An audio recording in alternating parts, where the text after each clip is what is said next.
We are live. What is up, everyone? Welcome on in. Happy Thursday. Hope everyone's doing well. Yo, J Bats, what's up? How are you doing? He's a bar at best. Who's a bar at best? Me? uh, anyway. Yeah, Maurice Attorney Chronicles. So, yeah, let's just get right into it. I don't really have anything much to say. So, let's continue our adventure. So, we are in case 4. Okay, yeah. So we are on case 4. I thought it was the end of the investigation last Tuesday. But unfortunately, this guy shows up. So I don't know who this is. This looks like a thespian or something. Alright, okay. I know thee not, old man, fall to thy prayers. Oh, and this guy. There's another one. Holy crap. Who are you calling an old man, you rum-looking nimini pimini?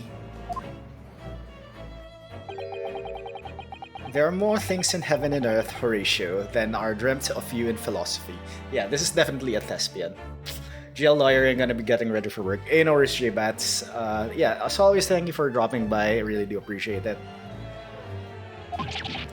Who's this Horatio fella, eh? And what are you on about? Excuse me? Eh? What the? Who are you now?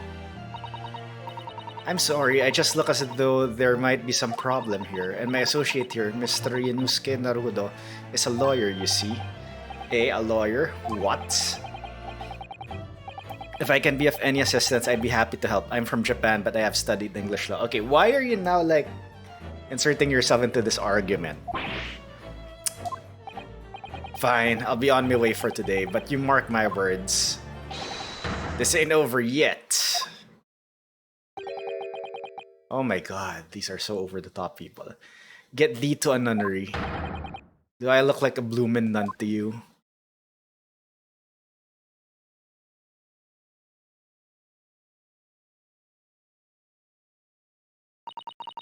I do hope you're not injured. Oh, fair Eastern maiden, thou art so gentle, thank you. What is that all about? There are more things in heaven and earth, Horatio, than are dreamt of you of in your philosophy.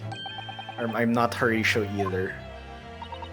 Forgive the inquiry, sir, but are you a lodger here in the Garadeb residence? Oh, fair Eastern maiden, thou art so right. Yes, I do dwell in this humble abode. Mr. Garadeb mentioned that he had another lodger, didn't he? This must be the man. Do you happen to know the other lodger who lives on the first floor? Ah, yes, a gentleman named Natsume. Oh, more worthy a polemist in my battle of words near could there be. Sorry, battle, did you say? Who's the stronger, Hamlet or Macbeth? Mr. Natsume and I sparred long into the night. I see. I don't fully understand, but it seems Mr. Natsume and this gentleman are acquaintances at least. So fair maiden, so good gentleman. Dash Yo, Dash. back seats with. Show your badge. Unfortunately, it's not a badge, it's an armband. So yeah. That's the corresponding equivalent of the badge in this game. How are you doing, buddy? I can tarry here no longer. Fare thee well. Didn't really understand him, but I think he's returned to his room. Oh god, we're gonna question him, right? More Ace Attorney. Yo, the Coburn, what's up? Seems he's unaware of what happened to Mr. Natsume, so he can't really help us. It's a Seki-san and that man as lodgers. The Garadeb house is certainly full of eccentrics. Anyway, I'll go find a carriage. Yes, I'm sure Mr. Natsume is eagerly awaiting our return. You should have gone live earlier, I would have raided. Yeah, I was finishing my dinner while you were raiding out, and I had to clean up, so yeah.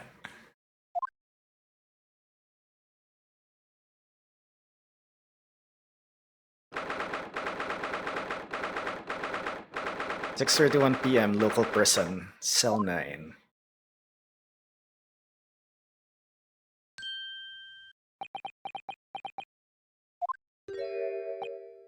Oh, it's you. You're here. You came. Locum student Mr. Naruhodo Esquire. I can't believe you came back! I'm so touched! So gonna do another alliteration. We're so sorry to have kept you waiting, Mr. Natsume. Oh no, think nothing of it. Relax. If I were a cat, I would purr with pleasure at the company of such fine compatriots. Noble, nurturing, never failing, Nipponese. Yep, he did another alliteration. Oh, now let's not get carried away. Oh, I quite agree. There's nothing more reassuring than the familiarity of one's native land. On the other hand, who are you? Oh my god, this... It is true friendship transcending international borders that one truly appreciates the fact. Such is my belief, at least. Oh, it's... yes. Ah, it's you! The miserable, rotten spy! Herlock Sholmes! Mr. Sholmes, what are you doing here? I have no intention of doing anything per se. Say, observing, of course. Whatever do you mean, Mr. Sholmes? Well, having encountered some curious reading material in that gloomful room, and having unmasked the secret identity of that eccentric pair, I decided I should drop in on my way home to see how our divested friend is faring. Gloomful room? At least your accommodation here offers a window, my dear fellow. In that sense, it's the superior option. Wow. Anyway, I must commend you on your taste in books. My day has been a delight and cost me not a penny. Ah, you! How dare you, Herlock Sholmes! I've had it. I'm through. I'm at the end of my rope. I should never have come to Great Britain. It was a terrible mistake. Haunted by spirits in those accursed lodgings. No doubt my luck will be cursed in tomorrow's trial as well. My whole life is be damned! What are you thinking, Mr. Naruhodo? He mentioned that once before, didn't he? That his lodgings were cursed, I mean. And there's much truth in Mr. Mustache's words. What? Cursed is a wholly appropriate description, I would say. For the man's lodgings, and indeed for tomorrow's trial. What's that supposed to mean? Oh, there's more. Alright. So I thought we were just gonna go here and then, yeah, we're gonna take your case and then start the trial, so there's more. What do you mean by what you just said now, about the trial tomorrow being cursed? Oh no, why are you looking so grave? You're making me nervous. I was just carried away, that's all. I didn't mean anything by it. Oh, I see. It's really agitated him. You don't mean the trial really is cursed somehow? Yeah, because of the prosecutor. Or you're for yeah, prosecutor, the Reaper of the Bailey. The Reaper? Oh no, what do you mean? Please tell me. Summarize it succinctly in 16 salient words. No defendant has ever survived a trial in which the Reaper stands for the prosecution, ever. My goodness, can it really be true? That was 16 words exactly. Good job, writers. Yesterday, Mr. Naruhodo successfully defended someone against the Reaper. But then, after the trial was over, the defendant passed away in unusual circumstances. Gilded. What? What? Ah, I am impressed, Mrs. Sato. You have an eye for detail. Actually, the Lord Chief Justice told us. Mr. Sholmes, surely it can't be that having failed to have the accused convicted, Lord Van Zeeks killed the man himself? Oh no, he couldn't have, surely. Ahahaha, you have some wonderful notions. Yo, Mytho, what's up? Welcome on in. You shall lurk, no worries. I really do appreciate it. Hope you are having a wonderful day. Sorry? The man isn't a mass murderer. He's a court prosecutor, my dear fellow. Oh, yes. Why, of course he is. Ah, of course he is? Then why are you trying to scare me? It could be said, however, that the real truth about the man is even more terrifying than your hypothesis. Oh, there's more to Mr. Pasty White guy. What on earth do you mean by that?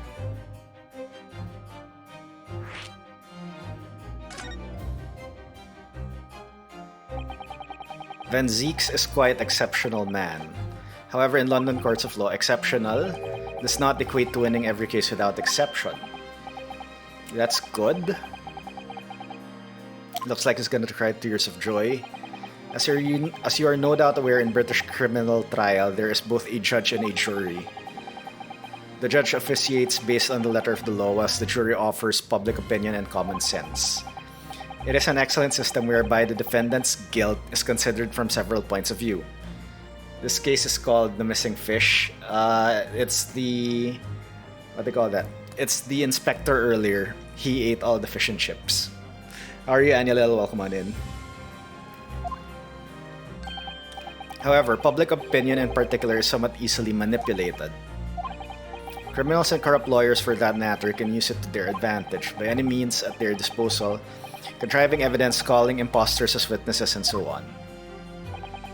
By such underhand means, those who would want to are able to sway the jury, which means that even in the light of irrefutable evidence, the prosecution can fail.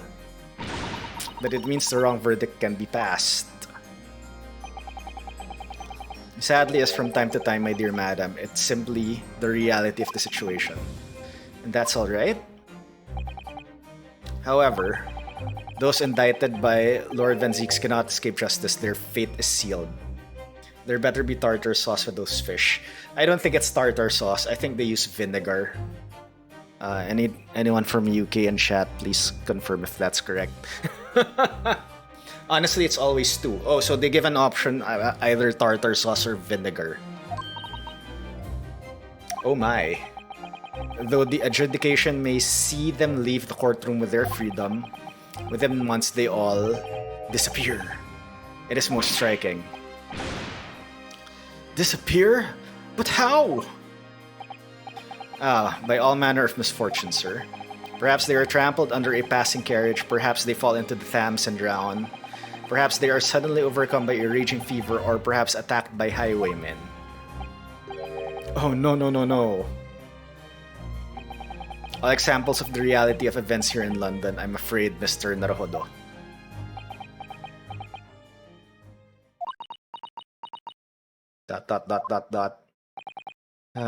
I knew it.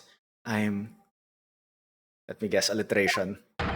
Dead, dodo, done for, doomed! Cursed lodgings. When you said the cursed lodgings before, you were referring to your room at Mr. Garadeb's house, I assume. Do you mean to say you believe the place is cursed? It's been a year now since I came to Great Britain, but I've only been in London a week before I started to notice strange feelings in myself. Only been in London a week before I start. Okay. That didn't take long then. Everywhere I looked, there were foreign faces staring at me, laughing behind my back. I was sure people were talking about me. I started to become nervous about going outside. They were always staring at me all the time from dawn till dusk. So I shut myself away in my room. But even that didn't help. The fear wouldn't go away. It must have been very lonely having been away from your homeland for such a long time. I've had to move a number of times, most recently to that room on Briar Road a week ago. How would you carry all those books? Yes, why did you choose there? It seems a little inconvenient. The rent is cheap, I have so little money, it appealed to me straight away. Of course, I asked why it was so affordable. The landlord just simpered and said, "The room is cursed." Oops! He quickly tried to cover his mistake, but it was too late, so I told him, "If you have something to say, then say it, but if not, don't mention it in the first place." Yes, well said. Oopsie! I slipped, but it was true. You mean the room really is cursed then? Ever since I moved into that windowless hellhole, my sleep has been plagued with nightmares. I awake feeling as though I'm being choked to death. And in my waking hours, people are stabbed in front of me as I walk down the street. I'm branded a killer, thrown in prison. Nobody wants to know me. I'm alliteration. Surrounded by scary, sinister spirits. If only there was someone, just one person on my side.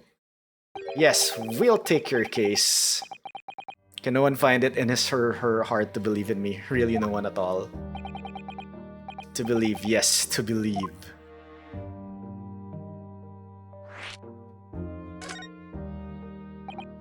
Mr. Sholmes. Me, Mr. Naruhodo. Pray, what can I do for you? It's about the case on the SS Buria, if you recall. The Buria. Ah, that case. The one with the snake. Well, yes. At that time, I was the suspect, but you believed in me and listened to my side of the story. And helped us to investigate. I did I? Interesting. But I want to know is why. Why did you believe me? Yes, you mean... because you were a grimly dressed, shady Eastern fellow found with the victim in a locked room? Well, if you like, yes. I'm a little surprised that the answer requires explanation, my dear fellow. It's quite simple, really. You said I didn't do it. But I could have been lying. Surely you must have had your doubts. You must have suspected me a little. I think perhaps you have misunderstood. I neither recall believing in you nor in that which you were telling me. You see, the only things I believe in are those I choose to believe in. What? What do you mean, Mr. Sholmes? I make up my own mind about what is to be believed and what is not. If I should like to believe in something I do, the circumstances can hang as far as I'm concerned. But I could have betrayed your trust. In that case, I should have made an elementary error of judgment, nothing more. Betrayal of trust is an overused excuse in my opinion. Meaning, whether or not one should trust another is, in the final analysis, down to oneself. It is a matter of whether or not one can trust oneself. Yes, he's right! He's right! Locum student, Mr. Naruhodo Esquire. Whether or not I can believe myself.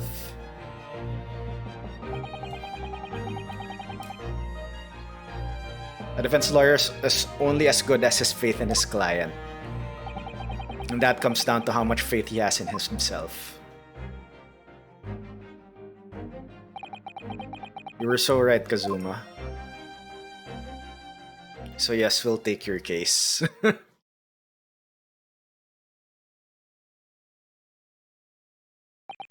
Well, my dear fellows, it is time we were leaving, I believe. Already? Visiting hours are over, the guard will be here shortly to escort us out. There is a restaurant near here that serves excellent trout. Would you care to join me? Okay, Angela, there's your other fish, trout. Oh dear, there's never enough time, is there? What are you signaling? Mr. Natsume, if you'd like, in the trial tomorrow, I'd be happy to represent you.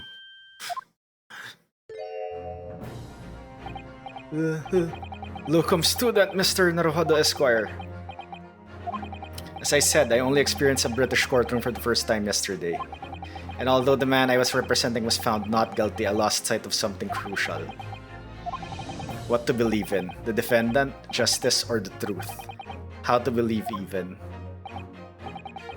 But I think I finally worked it out. I've decided I must believe in myself above all else, to trust my instincts.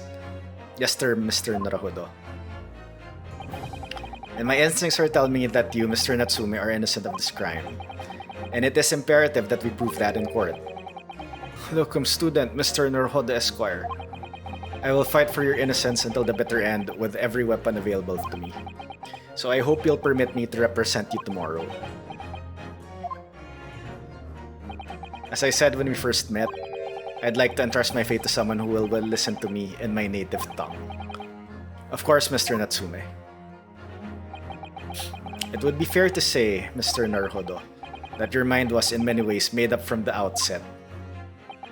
You merely needed the events of today to fully realize it. Yes, I think you're right about that. So I needed to like realize this couple, who I don't know has any relation to the case whatsoever. It's been a roundabout journey, but I got there in the end. Gah! Miss Usato, yes. Would you be willing to stand by my side tomorrow and help me in court? Absolutely. As I said this morning, let's do it. You may consider me your personal judicial assistant. The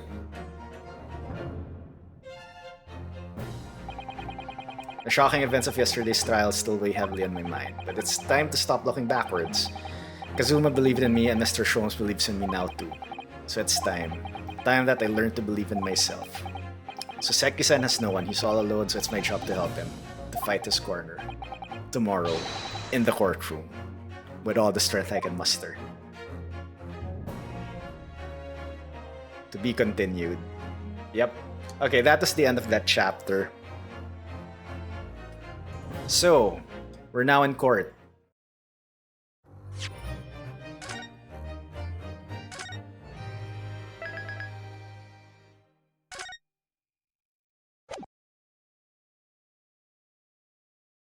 Alright, courtroom time.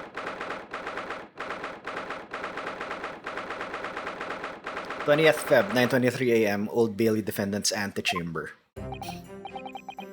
Well, never expected this. Who would have thought we'd be back here again so soon? We are on a study tour of Great Britain, with the intention of learning the country's legal practices. In order to research the latest court procedures here, we need as much court experience as possible. Well, yes, I suppose that's true, but for the person in the dock, it may well be his or her one and only time in court, and it could be life-changing. In which case, treating it as research may seem a little crass. Oh, when you put it like that, you're quite right. Good morning.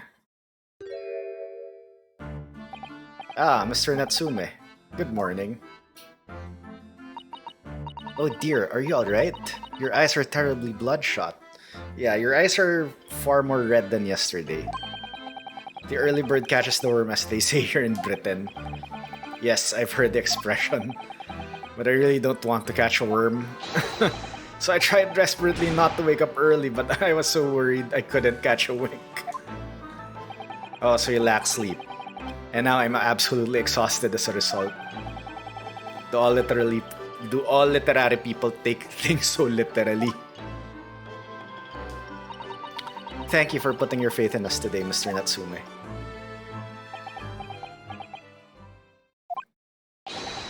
I wish I had 9 lives! My whole future hangs in the balance! I'm 2 terrified! 2 tremble! Really, because I can feel tremors on the floor. I can do this! I can take it! Although locum student, Mr. Naruhodo Esquire. Yes. I caught a glimpse of the public gallery as I walked by the courtroom. It looked like the opening night of the opera. There were so many people. I had no idea my case was such a notorious affair here in London. Neither did I. Do you know why that might be, Miss Susato? I'm sorry, Mr. Naruhodo, but I have no idea. So that all-knowing look on your face is just coincidence then, is it? Don't hide the truth from me. It's another alliteration. No, it's not. Alright, it's because of the Reaper, isn't it? Lord Van Zeeks. Is that right, Miss Usato? I purchased as many different newspapers as I could find this morning, and yes, Lord Van Zeeks is on the front page of everyone. I knew it. Sometime after the prosecutor was dubbed the Reaper of the Bailey, he stopped appearing in court, it seems. It's been several years now, in fact, until the day before yesterday. Yes, Inspector Gregson told us something similar, didn't he? The trial 2 days ago marked Lord Van Zeek's return to the courtroom after a very long hiatus. The trial of Magnus McGilded. Ugh, what a harrowing experience that was. I believe that appearance made even greater waves here in the capital than today's. But we wouldn't have realized, of course, having only just arrived in the country. Why is the Reaper back in the Bailey so soon, for what appears to be a mundane murder? That's the question the papers are asking, and they are all speculating various answers. Mundane? Mundane? It's the most significant saga of the century to some of us. Oh dear, I meant no offense, Mr. Natsume. But that is how the papers are describing it. Well, lest we also forget the fact that it could spark an international incident. Obviously, the reappearance of this infamous prosecutor has caught people's attention. But there is another blatant similarity with the trial of 2 days ago. Yes, I agree. Locum student Mr. Naruhodo Esquire. It's you. Me? Well, I suppose that's true. Both times it's you who stands against this legendary prosecutor. It can only mean that you're friends with the Reaper. No, come on. That's Edgeworth and Phoenix. I'm afraid that there's really one other explanation. Can only be another example, Mr. Naruto, of your uncommon bad luck. Thanks for that. Yep.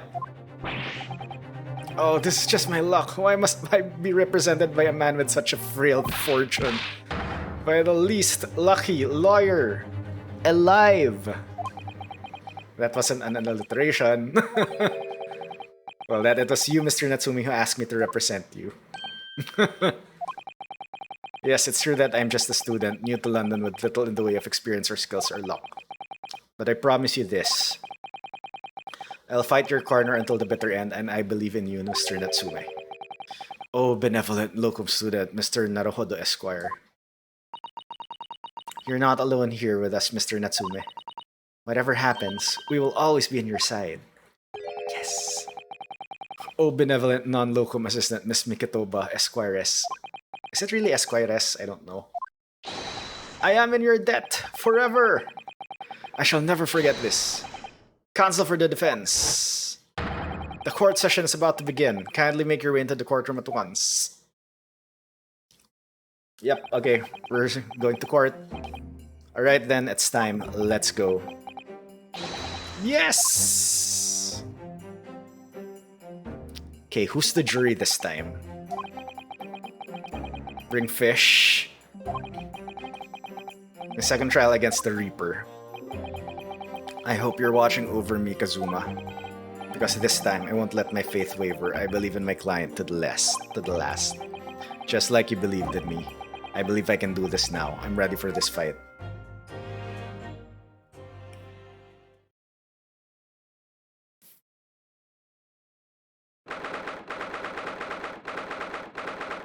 #20th Feb, 10 a.m., the Old Bailey courtroom. Oh, wait, what? Oh my god, the jurors, what? In the name of Her Majesty the Queen, I hereby declare this courtroom to be in session.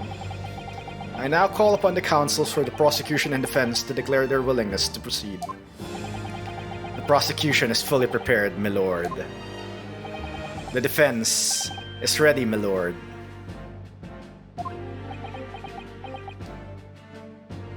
It really bothers me that he's like beady-eyed. The Nipponese are a truly fascinating breed.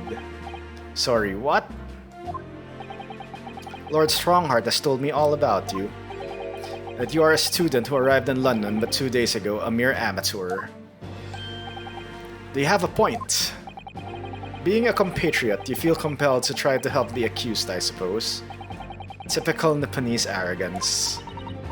Forgive me, but I do not believe arrogance is an appropriate description. After all, at our previous encounter, the defendant was found to be innocent.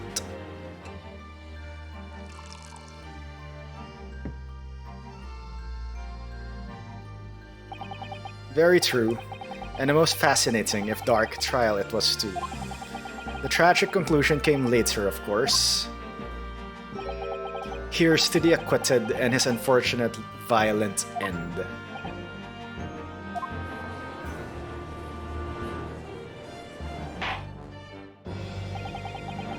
Thank you, counsels. I see both sides are in fine fettle. Now, ladies and gentlemen of the jury, are you ready to carry out your duties here in court as impartial members of the public? This was like the guy from the other trial. This was the witness. This is banker guy. You never know when you might be down in your luck, but I believe in fair play for everyone. Well, I must warn you, I'm rather more ruthless than I appear. Oh well, not me. What you see is what you get. I'm a peace-loving fellow. And this is like the maid-wife. This is the maid-wife. What? I'm afraid to say I think it's quite possible that mustached foreigner did the deed. Come on, what are we waiting for? No doubt he did it anyway. Eh? Sorry? Didn't quite catch that?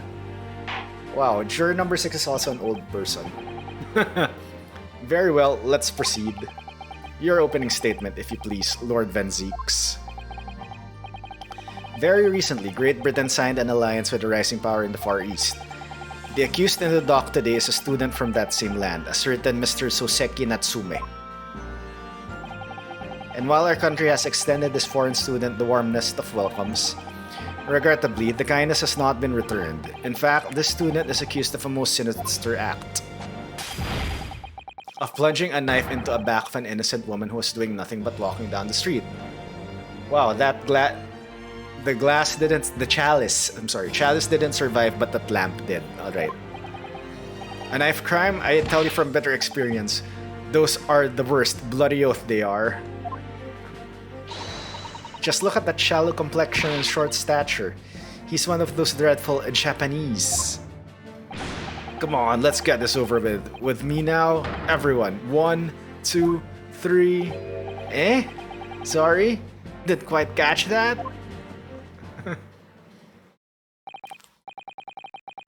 Pray, forgive the discourtesy of smashing my hallowed chalice here in this great chamber.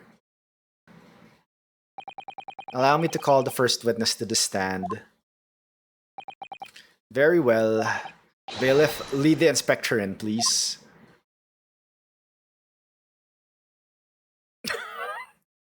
He still has the fish and chips, really. Bring your name and occupation, please.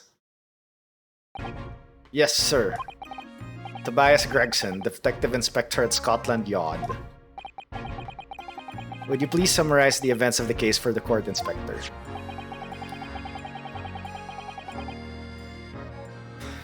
The victim is thought to be of a young woman in her 20s by the name of Olive Green. I beg your pardon, Inspector. Thought to be? Yes, having been stabbed in the back by her attacker's knife, the victim fell unconscious. That was 3 days ago now, and she's been comatose ever since. Ouch. Wow. What? So that they don't even know who she is for sure? Comatose, I see. But her life is not in danger. Fortunately for the Eastern student, the charge will not be murder. Pray, elaborate on the details, Inspector. Wow, not a murder case. Sir, if I could ask everyone to look at the street map. Not a murder case, wow. As I mentioned, the incident took place 3 days ago around 5 in the afternoon. It happened on the pavement running alongside Briar Road, a wide thoroughfare for horse-drawn vehicles.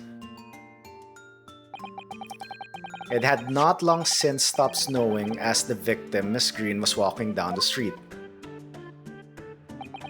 Out of the blue, she was approached from behind by the accused and stabbed in the back.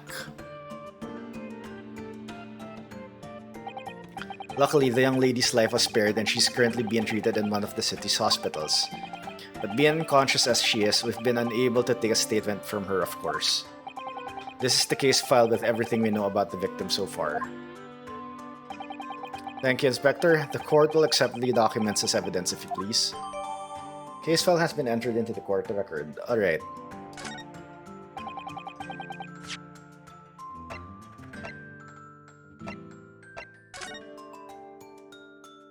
Okay, wait. But your books... Sum of 2 shillings tendered and the receipt of the picture of Monsieur Lecoq. A meal for Gabaru. Canterbury Yearnings. Okay, details. Young woman rendered unconscious following a stab to the wound. Olive green, female, stout build, early 20s. Pavement of Briar Road, east side. Rolly Beat. Reporting officer, Rolly Beat. Oh my god. Additional notes. Victim remains unconscious. Her name was gleaned from her personal effects. Other details are unknown. Apart from the single stab wound from the large knife, no other signs of injury were observed. The assailant was seen running away by the reporting officer and was successfully arrested the following day.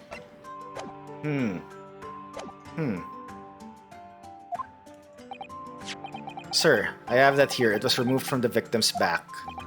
Ouch. That big thing is starting to make me scared. Sorry, to walk down the street now. With a heavy blade like that, almost anybody would have been able to stab the poor woman. Even the scrag-looking Soseki-san, I suppose. A common or garden jackknife, I would say, or rather nondescript. Thank you, Inspector. The court accepts the blade as evidence. Jackknives have been added to the court record. Alright, time to investigate.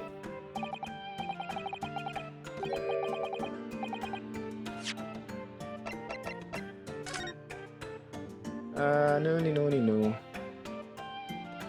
How can you arrest someone the next day if you don't have solid proof? Arrest warrant? Well, this was the 1800s, so yeah. There's no blood. That's weird. Wait, holy crap. Why is there no, like,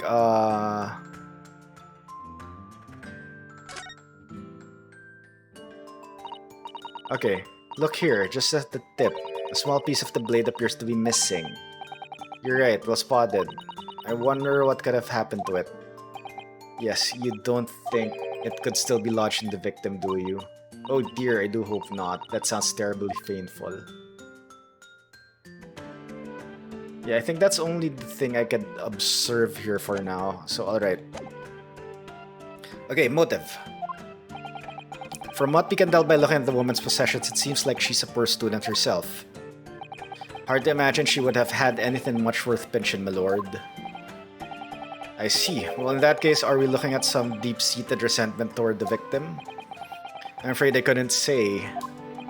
Apart from visiting second-hand bookshops, the defendant, Mr. Natsume, doesn't appear to get out much. At this moment in time, we haven't been able to establish any sort of connection between him and the victim. Wait, was there a crime scene photograph? No, there wasn't. Alright. Yes! If theft and grievance had been ruled out as the motive, what reason could Mr. Natsume possibly have had for stabbing the young woman? Yet you arrested the man in spite of that in a totally unjustified and heavy-handed way. Objection! Objection! Oh, now you throw, like, your wine bottle. Pray forgive the discourtesy of flinging a freshly uncorked bottle into the public gallery. But your words have soured its hallowed bouquet. For it is you, my learned friend, who is being heavy-handed here. What? Scotland Yard does not arrest people without good cause. That should be beyond question. Oh god, don't tell me Herlock's gonna be a witness. Inspector Gregson, the prosecution calls for your formal testimony. Explain to the court precisely why the constabulary came to arrest the Nipponese student. Yes, sir. And he's gonna eat fish and chips while doing it, right?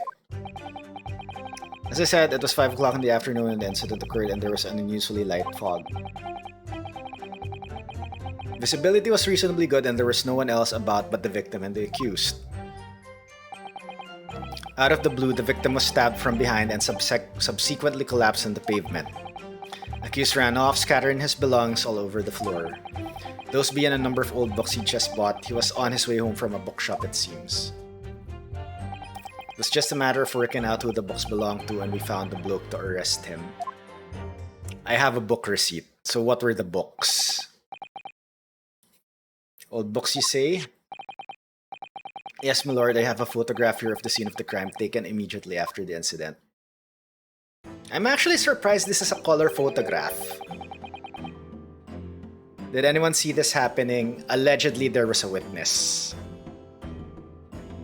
Ah yes, I can clearly see the books to which you are referring. I'll take that photographic print as evidence, please. Crime scene photograph. Okay, I'm surprised we're getting colored photographs here, while in Ace Attorney we only have black and white photos. Okay, examine. Alright.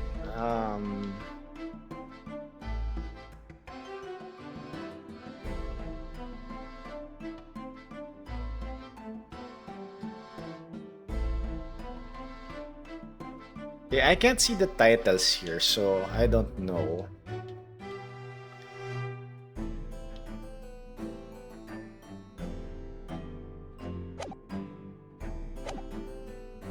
Okay, Uniponese are a spineless breed too cowardly to admit defeat, denying everything despite overwhelming evidence to the contrary. Well, forgive me, Lord Van Zeeks, but the defendant is not denying everything as you put it. What are you doing, Ms. Susato? Do go on. Mr. Natsume has admitted to playing some part in the incident. Isn't that right, Mr. Naruhodo? Well, now you mention it. When we visited him in prison yesterday, he did tell us what happened. As I was walking along that accursed pavement, I could make out the soul's silhouette of another ahead of me. A woman wearing a green overcoat she was, and just as I went to overtake her, she suddenly let out a little scream and collapsed into the cold, hard slabs of stone at my feet. I was terrified I had to get away from there, so I ran as fast as my legs would carry me back to my accursed lodgings. A green overcoat? Well, that's exactly what the woman is in that print is wearing. Oh my, a photographic print in full color. What will the world come up with next? The defendant has done nothing more than admit he fled the scene of a terrifying incident. That does not mean that he's guilty of the heinous crime of stabbing the woman in the back. There was nobody else there at the time, just the two of them, the victim and the accused. In other words, there's nobody else who could possibly have stabbed the woman. A fact that the accused concedes.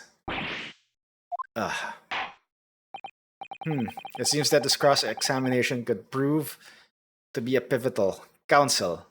Yo, the man with the plan, how are you doing? Proceed, please. Yes, my lord. I have to use this cross-examination to turn the tables here. It's our only chance.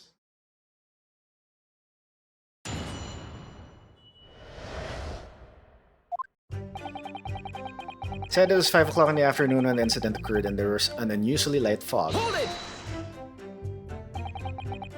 Light fog, you say? Well, light for London, you could see the opposite side of the street for once. Not much farther, though. That's light, is it? Around these parts, yes. Not something I'd expect a Japanese fellow like yourself to know, of course. I've read that London is famous for its fog, but in my country, people usually imagine that gives the city a rather beautiful appearance. How quaint. Yes, well, it's not something us Londoners tend to romanticize as I expect you can appreciate. Because there's no fog now, it's only smog. I see. At this time of year, the fog causes a large number of accidents, especially when it's heavy. Sometimes you can't even see your own hand at the end of your arm. Indeed, the other day I was very nearly trampled by horses before I could see the carriage they were pulling. Susato-san and I should definitely remember to stop, look, and listen. However, on the day that concerns us, the fog was somewhat lighter than usual. A fact no doubt lamented by the accused.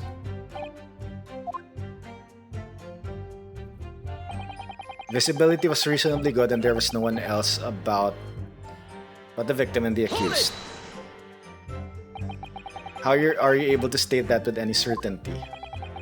Quite simply, my learned friend, because that is what the witnesses to this crime have told us. Yes, Inspector Gregson mentioned the witnesses yesterday, didn't he? That's right, one of them is a policeman, I believe, from Scotland Yard.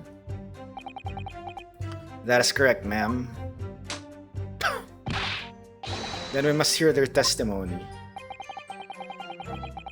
The prosecution will of course call them to the stand should it be necessary. But wait a minute. 5 o'clock in the afternoon in the middle of winter, it would have been dark already. No matter how light the fog might have been, no one could have seen. I'm unaware of the situation on your tiny island in the east. But here in the capital city of Great Britain, all main roads are illuminated in the night by gas streetlights. The prosecution believes there would have been ample light by which to witness the crime. Quite. Here in London, for the first time in history, mankind has completely conquered the darkness. Which means we really need to hear those witness statements. If I could just get through the fog of this cross-examination. Seems the counsel for the defense is taking stock. Continue with your testimony, Inspector. Out of the blue, the victim was stabbed from behind and subsequently collapsed in the pavement. From behind, you say? That's right. As you can see from this print. Yes, quite so, Inspector. The handle of the weapon is clearly protruding from the victim's back. And you say this poor woman, Miss Green, remains in a critical condition, comatose no less. I'm afraid so, my lord. Yes, she's been treated at Bart's. I was hopeful that she'd come round before the trial started so I could take a statement, but it wasn't to be. Yes, that's indeed a pity. It would have been most illuminating to hear the victim's own account of events. Lucky is in your client's side, it seems. On the contrary, my client has been exceedingly unlucky. Your force of tone is seriously undermined by those disturbingly wide eyes, I'm afraid. Ugh.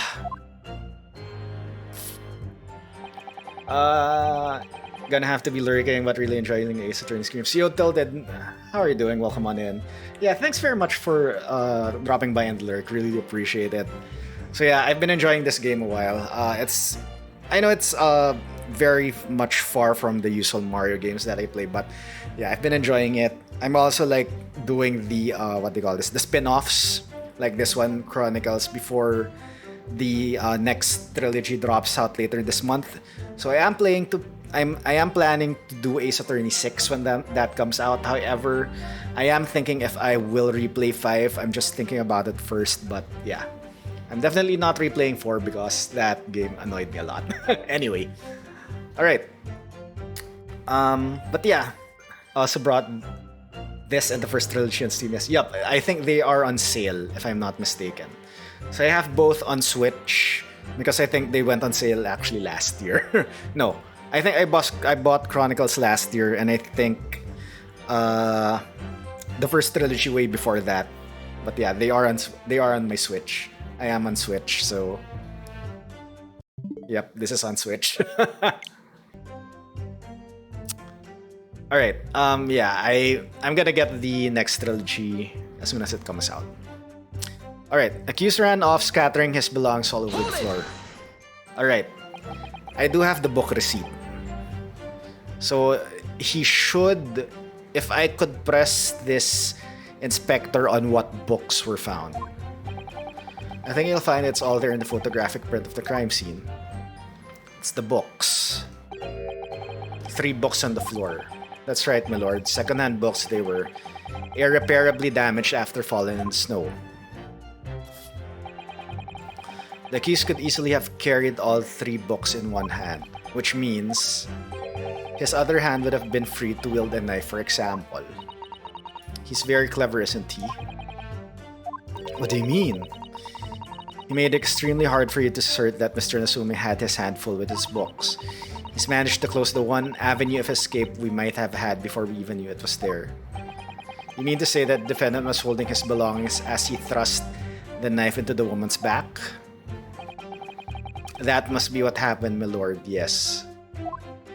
We still need to ask the witnesses.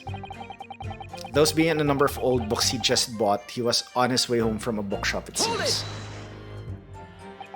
The defendant apparently visits a second-hand bookshop on a daily basis. Yes, so I understand. A shop full of old English literature. I commend the accused on the lofty subject matter of his scholarly attention. The bloke's room was stacked floor to ceiling with those musty old books. Can you tell us more about the bookshop in question, please, Inspector? Well, if I must, I'll have to ask you to look at the street map again. Okay, alright. Here we go. The closest second-hand bookshop to the accused lodgings is in this place, Bourbon Books. A little place on the corner of Briar and Mearsham Street. As it happens, the accused is currently living in lodgings on the other side of Briar Road at the opposite end, which means it doesn't take a genius to work out the route he would have taken home. Something like this. The local map's information has been updated in the court record. Alright. Yes, I concur with your conclusion, Inspector. The defendant would certainly have passed the scene of the crime on his way home from that particular shop. Mr. Naruhodo, I think that what the inspector just told us could turn out to be of vital importance. Where's the map? Okay, this is the bookstore, this is... So... The stabbing happened right in front of his house.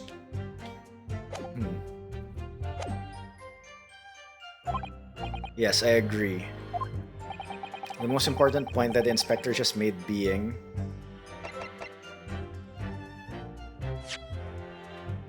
Oh wait, this is your books. This is Bourbon Books. Okay, so it's the name of the bookshop.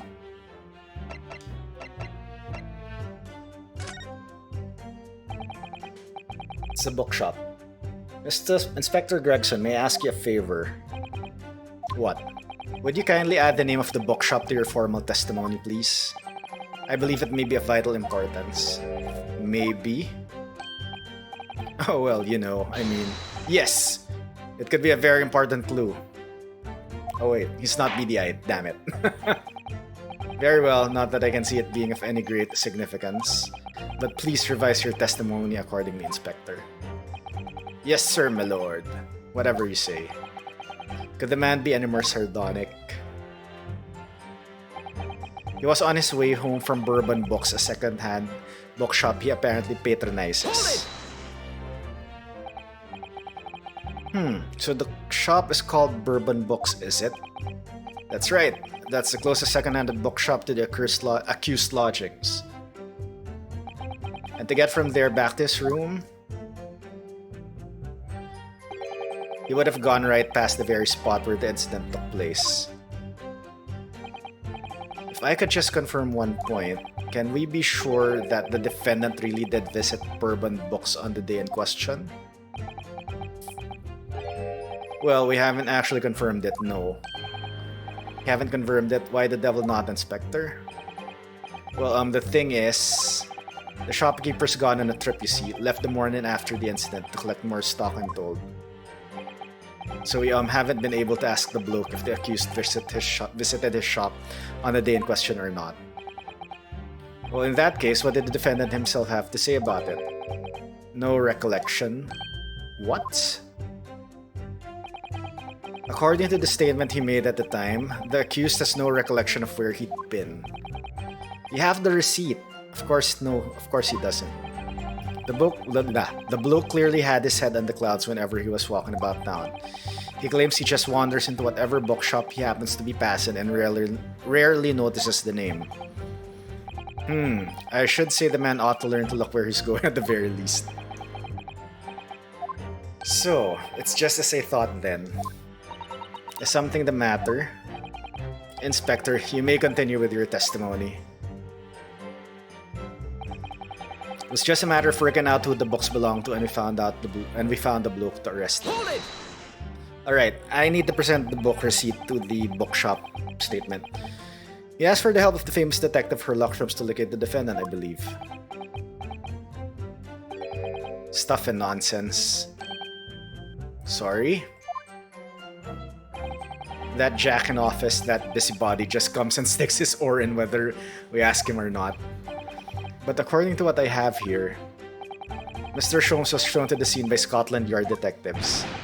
Well, that was nothing to do with me. The lads at the scene must have done it without my permission. I told them again, time and again, whenever something happens, second send word to headquarters. Then follow your bloomin' instructions. I see. If that mentor gets his hands on any details, we'll all be reading it in Rant's magazine next month. And you can bet your last farthing that I'll be there in there too. Stripped of all my hard work on the case. Yes, Mr. Sholmes. No, Mr. Sholmes. Aren't you clever, Mr. Sholmes? That's all the thanks I'll be getting. Inspector, if the man is proving detrimental to the yard's activities, perhaps I should step in and deal with him. Yes, please. Ah! It appears Inspector Gregson is lost for words. Yes, the Reaper's words carry a lot of weight, obviously. Anyway, the point is this, that little Japanese bloke's already admitted it. He admitted that those books all over the pavement at the scene were the ones he bought that day. No, it's not. What do you think, Mr. Naruhodo? If you're unable to sway the jury during this cross-examination, I'm afraid that Mr. Natsuma's fate will be sealed. Yes, they're sure to find him guilty. So one way or another, I have to expose an undeniable inconsistency in the inspector's testimony. Okay, visibility was good, out of the blue, ran off, was on his way home from Bourbon Books. Alright. Present. Second-hand book receipt.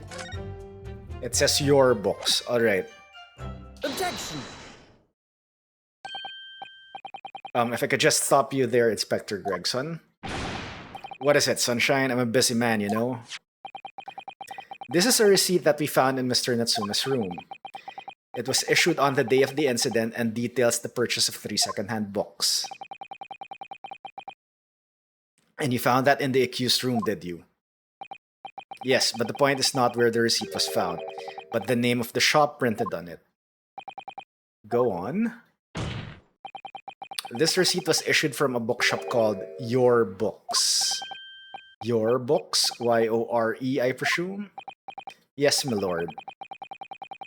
So Mr. Natsume did indeed purchase a number of books at a second-hand bookshop that day. However, the bookshop in question was not Bourbon Books. Eh? What? Inspector, do you know of this other bookshop? Okay, by the way, ads are starting, so I do apologize for that. I would really like it if you stick around, and I think you wouldn't hear my statement because the ads are running now. Anyway, I'm sorry.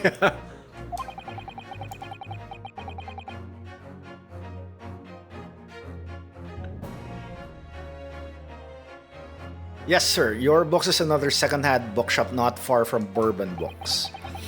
It's just that, well, it's such a small place, I didn't think the accused would have known about it. Objection!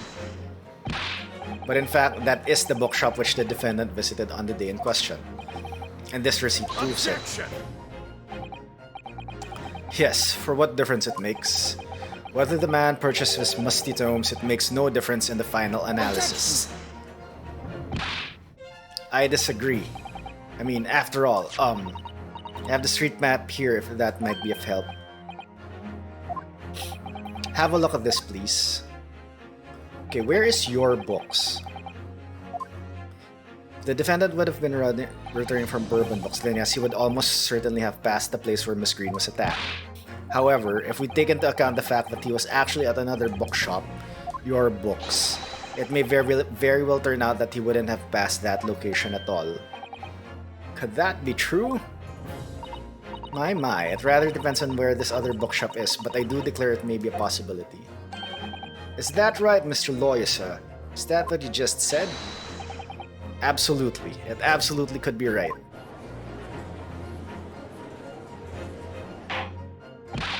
Inspector Gregson, where is this Your Books establishment? Well, obviously we'll look into that. It turns out that Your Books is just here in the next corner of Mearsham Street going east. So you could have also passed through that. He went through the corner in the same path, or he went around Calabash Road. Anyway. Local map information has been updated in the court record. there you have it. As you can clearly see now, let's go back. Alright, you could have went here around to go here or here, then went around Calabash Road to go back here. So those are the only two paths that he could have went through.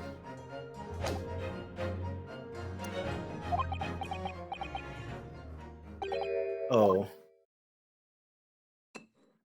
Oh, you have another new bottle and a new chalice. My learned Nipponese friend is obviously in training to be a clown, the way he regales us with such witticisms. To your future career in the circus. Grr, put your glass down now or I'll put it down for you.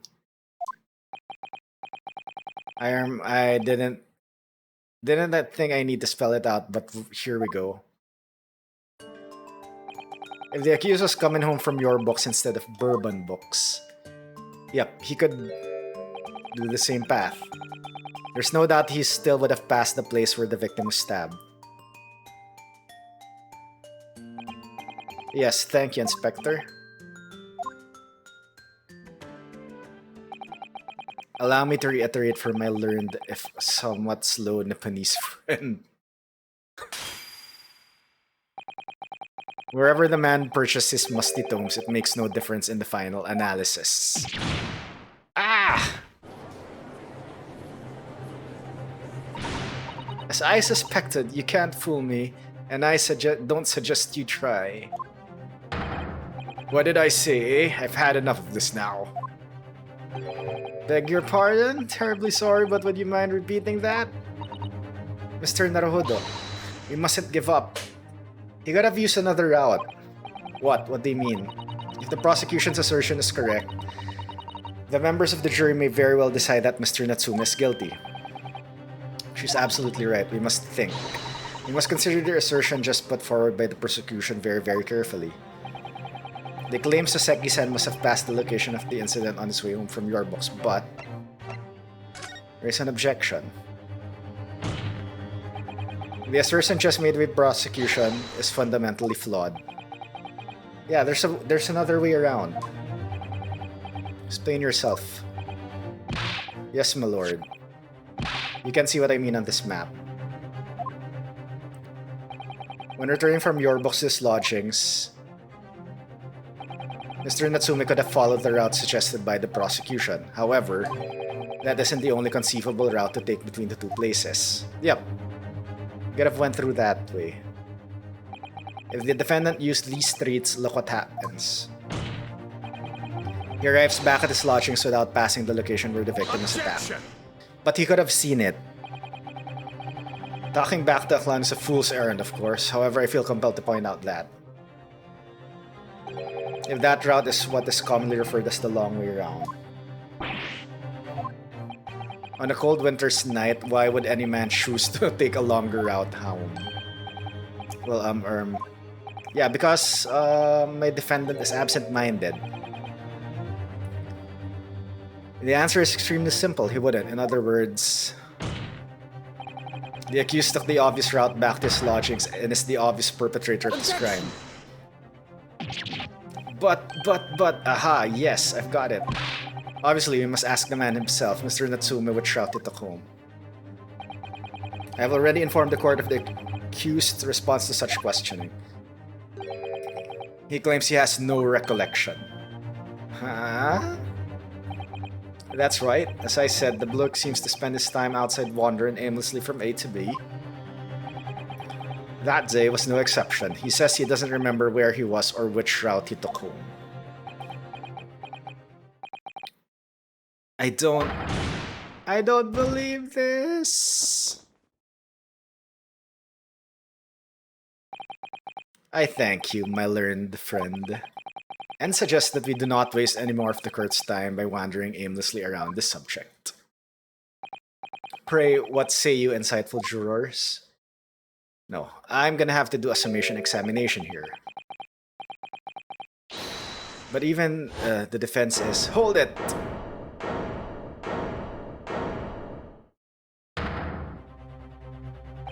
I agree with Lord Van Zeeks, wholeheartedly and in every way. What? I don't believe it.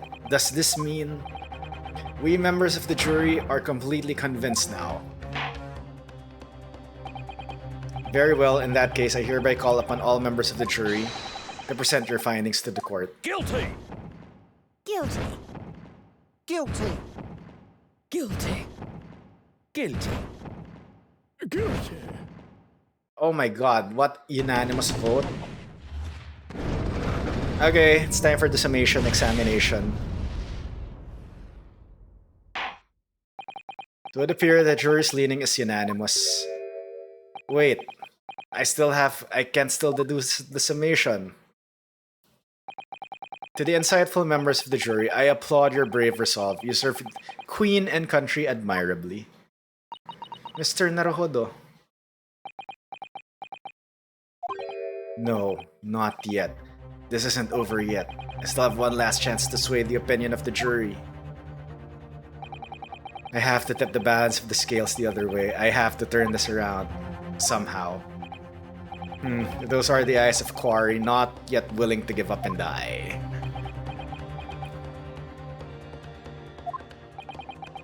So I presume to wield your right again in this trial. Rights of this defense written into antiquated British law that should have been buried long ago. Call it antiquated if you will, but it's the defense's prerogative to carry out a summation examination if it so chooses. Very well, counsel. In accordance with the letter of the law, we shall proceed with a summation examination. Are the members of the jury ready, Mr. Foreman? Of course we're ready. I'm all too familiar with that Nipponese whippersnapper and his uncle's refusal to throw in his alley. Yeah, because you were like a witness in my last trial. Very well, ladies and gentlemen of the jury, you will explain on what grounds you have determined the defendant to be guilty. Summation, examination, judicial findings. The jurors' contentions. For pity's sake, that little Nipponese oddity already admitted it himself, didn't he? If he said that the woman in green collapsed before his eyes, why it can only have been the victim. The man wouldn't have gone around the houses on his way back from the bookshop, not in winter. So the poor woman was attacked from behind, was she? How dreadful. I really don't care. Can't we just wrap this up now? I got work to be doing. Your books, yes. Nice shop that. But bourbon books, no, not worth a visit. Wow, you're just mentioning, you're just comparing bookstores. With only minor exceptions, the reasoning for finding the defendant guilty are all too clear. When the stabbing occurred, the only two people at the scene were the victim and the accused. But you have an eyewitness, and the accused himself has admitted to seeing the victim in her green overcoat sink to the ground before his eyes. Furthermore, we have heard from the inspector that the defendant then fled the scene. I must say I would have ample grounds to convict this man already. Oh dear, even the judge appears convinced of Mr. Natsuma's guilt now. Why did he have to run away like that? And how are we supposed to believe in some phantom attacker that nobody could see? This is impossible. How can I possibly make a case for the defense? Mr. Naruhodo, this is no time for grumbling. If we want to force the trial to continue... Yes, I know. I have to turn the tide. I must make the jurors change their minds. Well, 4 of them at least. Okay, so there are 2 pairs that I need to pit against each other. We have no choice but to forge forward. You have the floor, Mr. Counsel. Begin your summation examination. Yes, my lord. Just need to keep this trial going somehow. Whatever it takes. Come on, Ryunosuke. You can do it! Jury examination. The defense's rebuttal. For pity's sake, that little Nipponese oddity already admitted it himself, didn't he?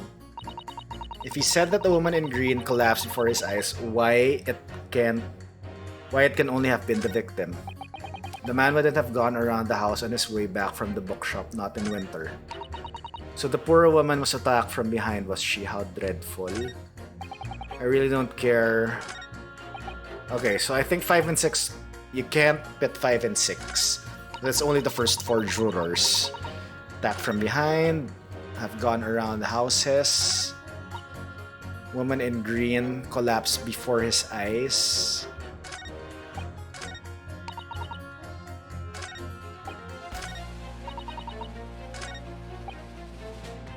Admitted it himself.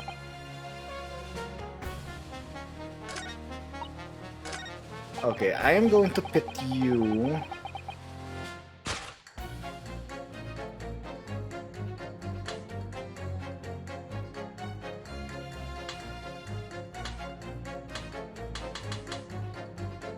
Woman in green. Man, have... Okay. No, it should be 2 before in his eyes and like before his eyes and behind. All right. These two contradict each other. Objection! Those two statements clearly contradict. Hold it! Oh my god, it's not it. What? I'm a banker, don't forget, an educated man, and there's no contradiction as far as I can see. Oh, damn.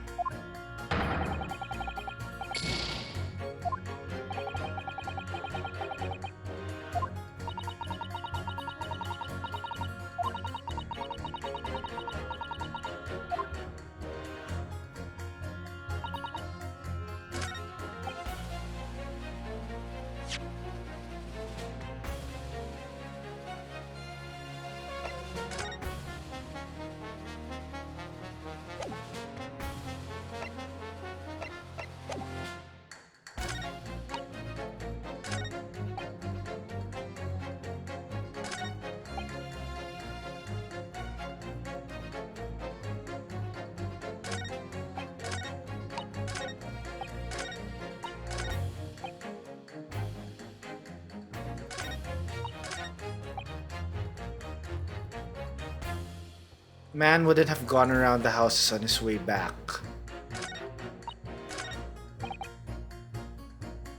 Already admitted it himself. Woman in Dreamcast collapsed before his eyes. Gone around the houses. Poor woman was attacked from behind. How dreadful.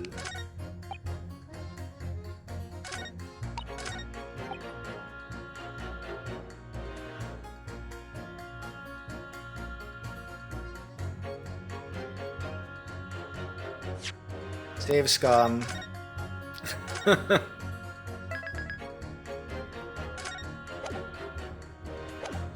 Okay,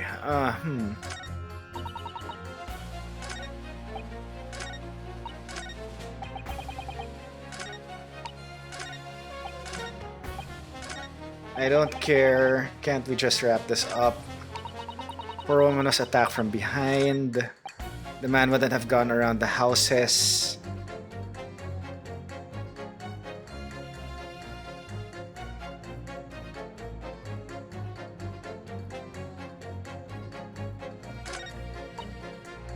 Collapsed before his eyes. Already admitted it.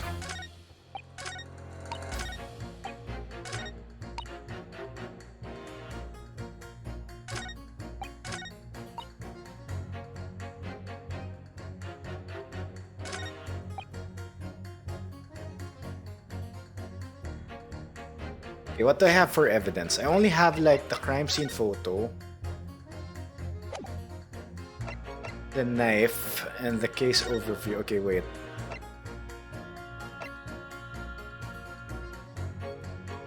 Briar Road East Side.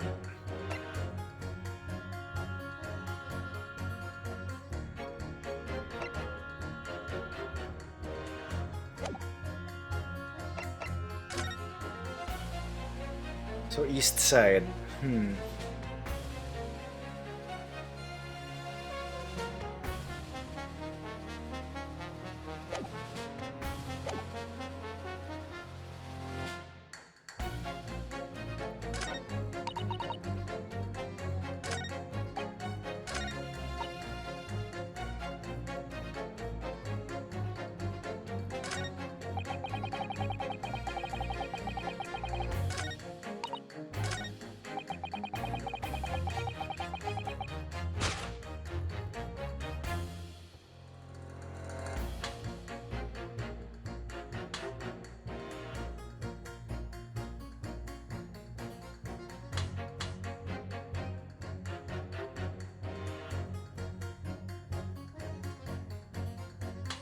I do have a feeling this statement is worth bidding against.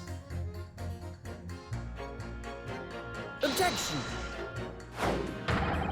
Damn it, it's not it.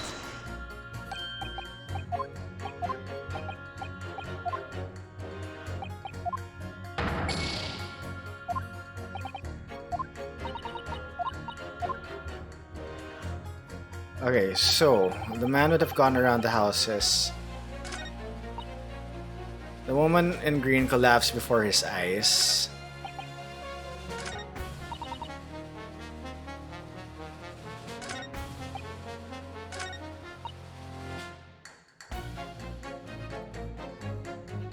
Why it can only have been the victim, so it's possible that it's not the victim.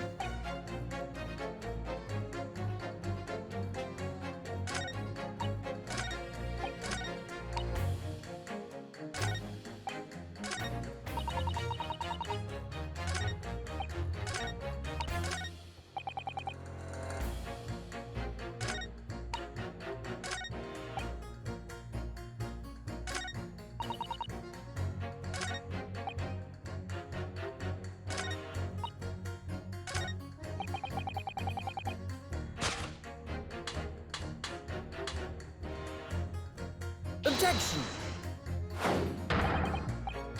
That's not it. Damn it.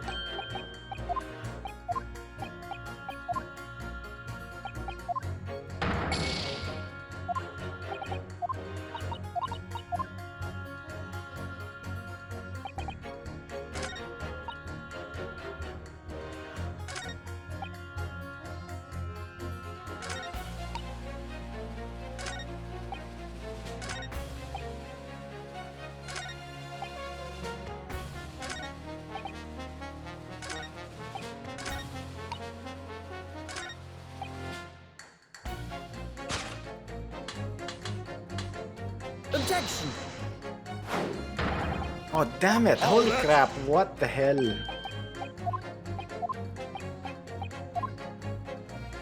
Okay, I'm gonna like die here.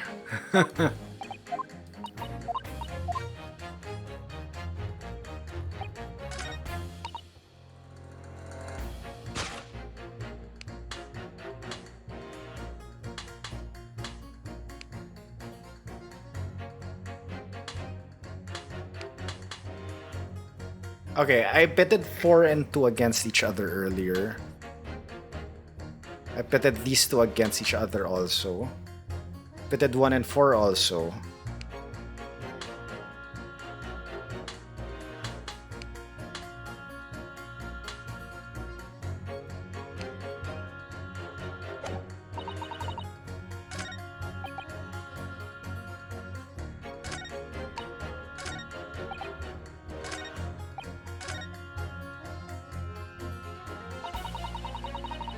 And they heard the moments for jury so convinced. Rather subjective. Alright, it is subjective. Don't actually incriminate Mr. Natsume. If anything, that's something.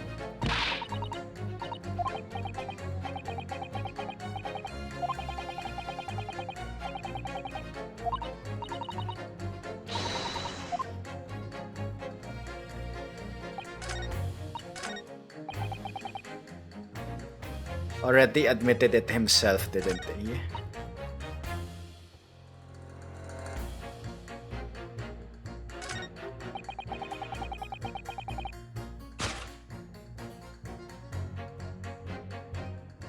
Okay, it's definitely 1 and 2. Objection! Oh, damn it. Nope.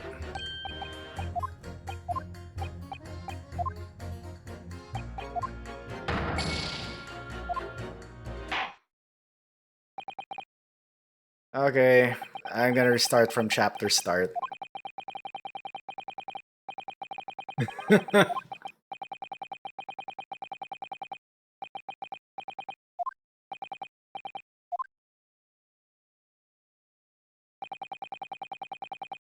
Guilty! Guilty. Guilty. Guilty. Guilty. Guilty.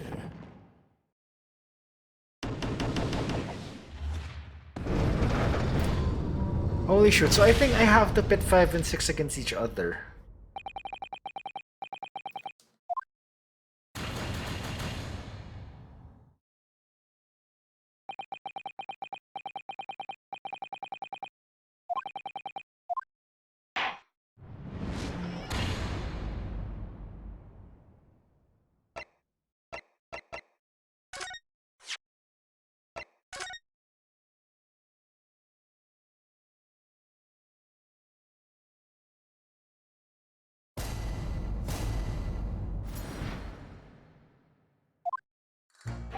Okay, he admitted it. Woman in green collapsed before his eyes. Then it could have been the victim. Okay. The man wouldn't have gone around the houses on his way back from the bookshop, not in winter. Poor woman was attacked from behind. How dreadful. I really don't care. Can't we just wrap this up now?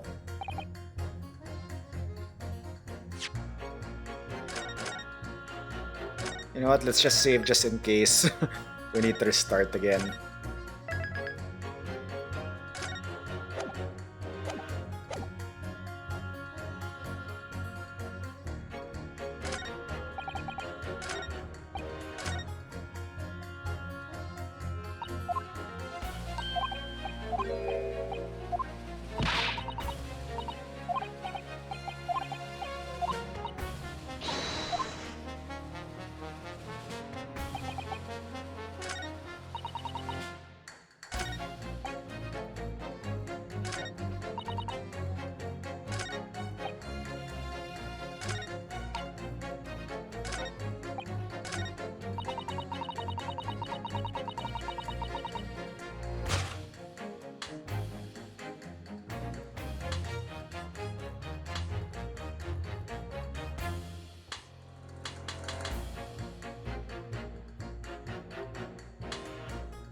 Yeah, I also pitted 2 and 4 against each other earlier and that was wrong.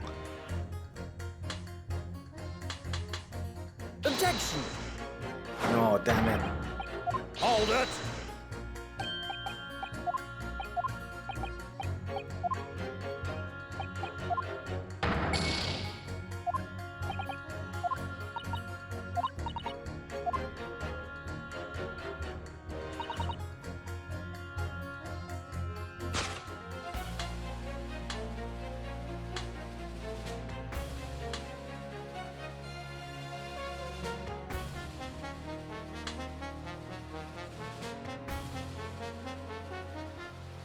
Was it possible that 2 doesn't contradict somebody else?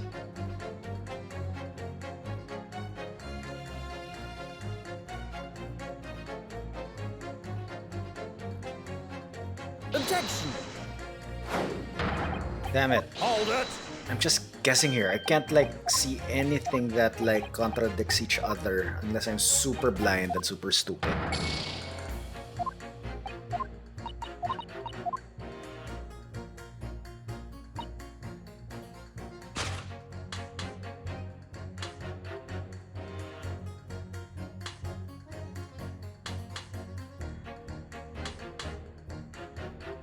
Objection! Hold it! Oh god, don't tell me 5 and 6 have to be pitted against each other.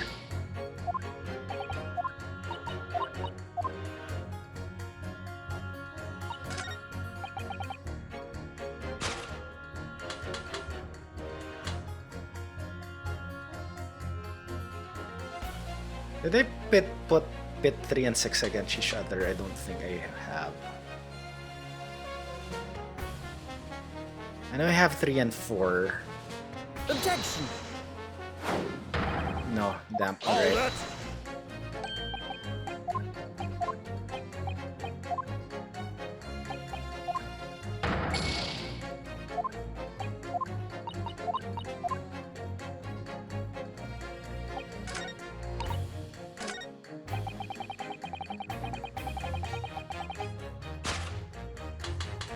Objection!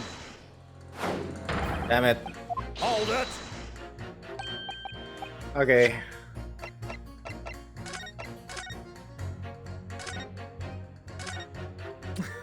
Save scum. I know. You know, I think 5 and 6 are the only ones I can pit against each other because, like, this is like opinion. Objection! Oh my god, Hold really? it!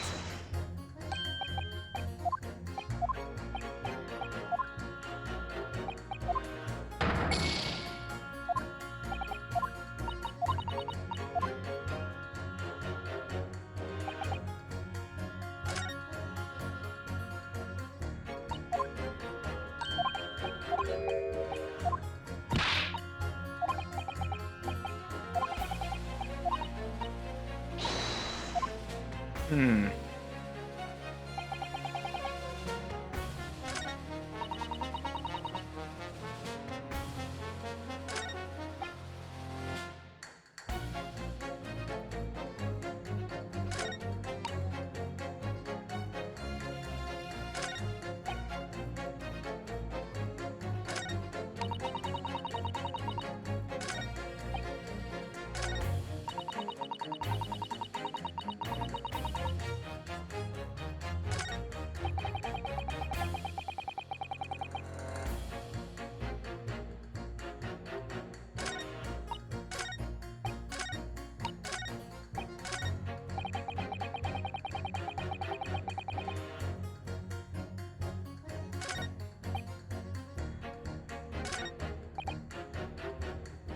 I've pitted you against this one already, right? So,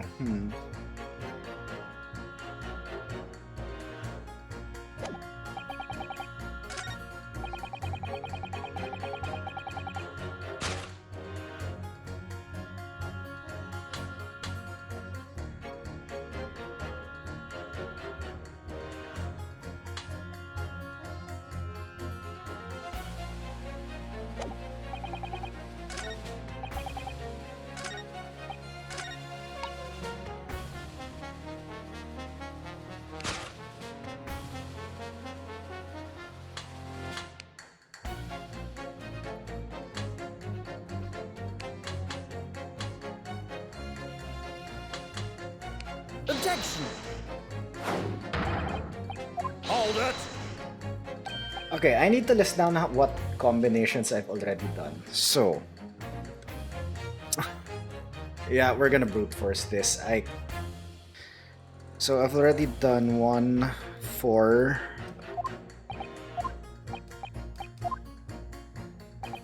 Okay, 1, 2, 1, 3, 1, 4, 1, 5, 1, 6, 2, 3, 2, 4, 2, 5, 2, 6. Oh my god. 3, 4, 3, 5, 3, 6. 4, 5, 4, 6, 5, 6. So it's 1, 2, 3, 4, 5, 6, 7, 8, 9, 10, 11, 12, 13, 14. Wow, 15 different combinations.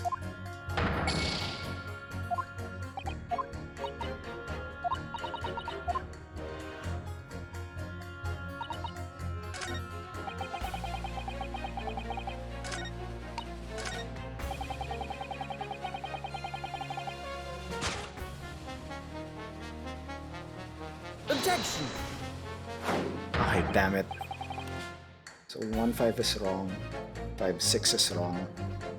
3, 6 is wrong. Hold it!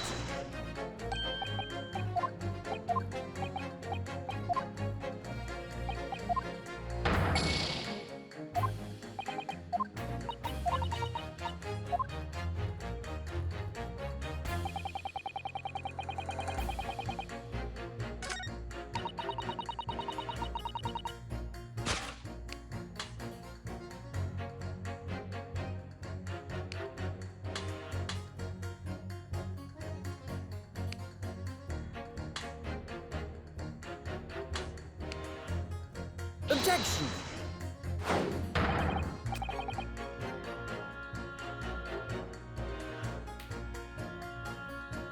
Hold it! Oh my god, what the hell is the correct combination here?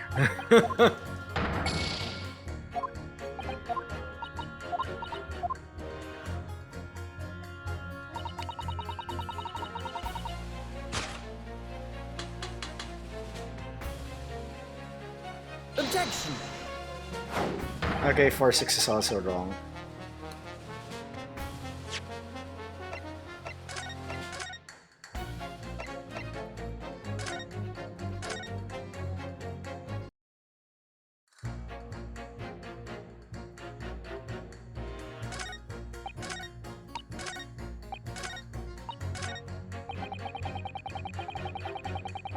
Okay, we'll brute force this again from the top. 1-2. Objection! Hold it! Okay, 1-2's wrong.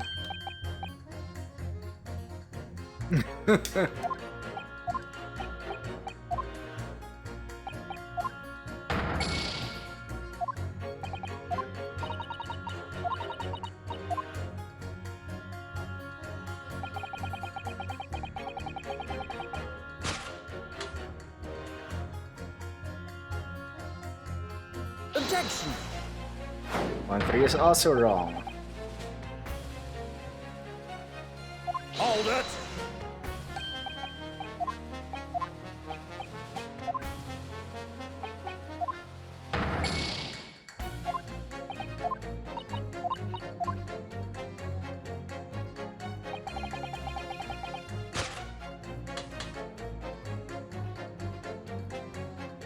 Objection!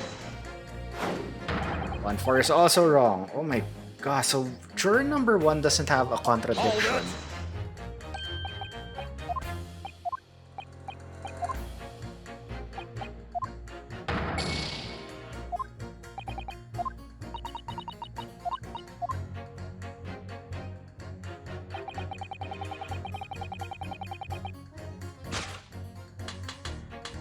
Objection! Okay, so juror number 1 doesn't have a contradiction. That's weird. Hold it!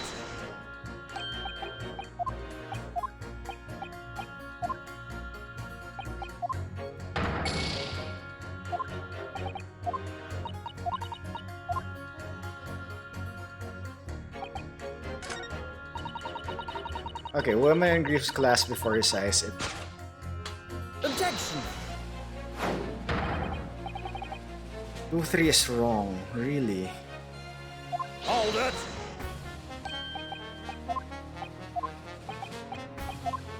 Okay, wait. I already ran out of lives, so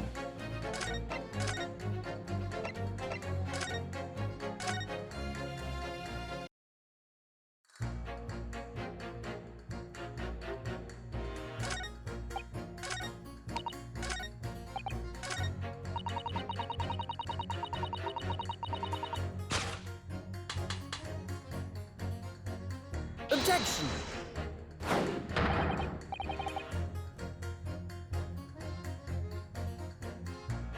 Hold it!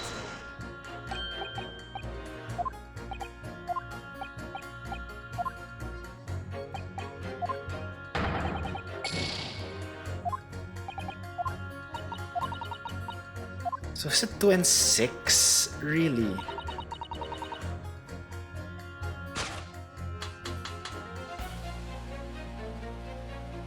Objection! Hold it!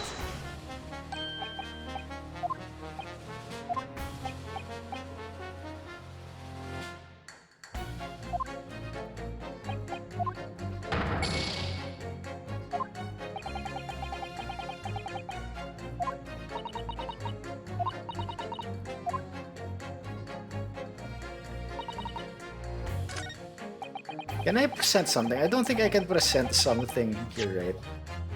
No, I can't. Alright.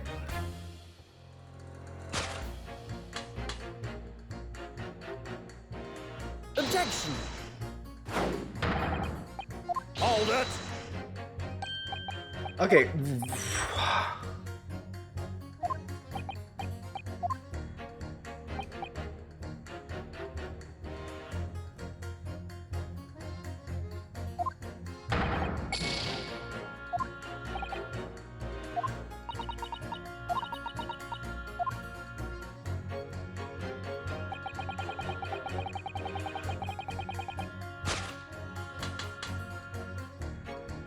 Objection! Hold it! Oh my gosh, what is like the... What two statements do I have to pit against each other?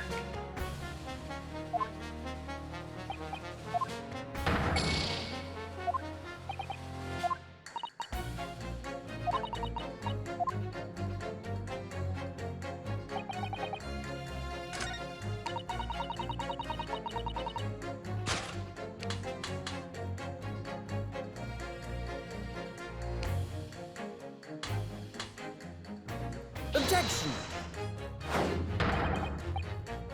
Hold it!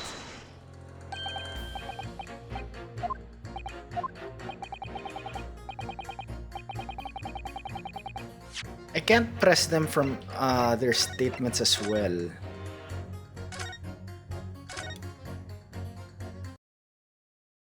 I can only like push them to contradict each other. Oh my god, I have press, damn it. Oh my god, I'm so stupid. Hold it! Wow, I like went through all this contradiction without doing press it. No. Yes, that's right. I was in the witness stand myself just 2 days ago. Yes, I had a feeling I knew your face, or the side of it anyway. If I remember correctly, you're a banker, aren't you?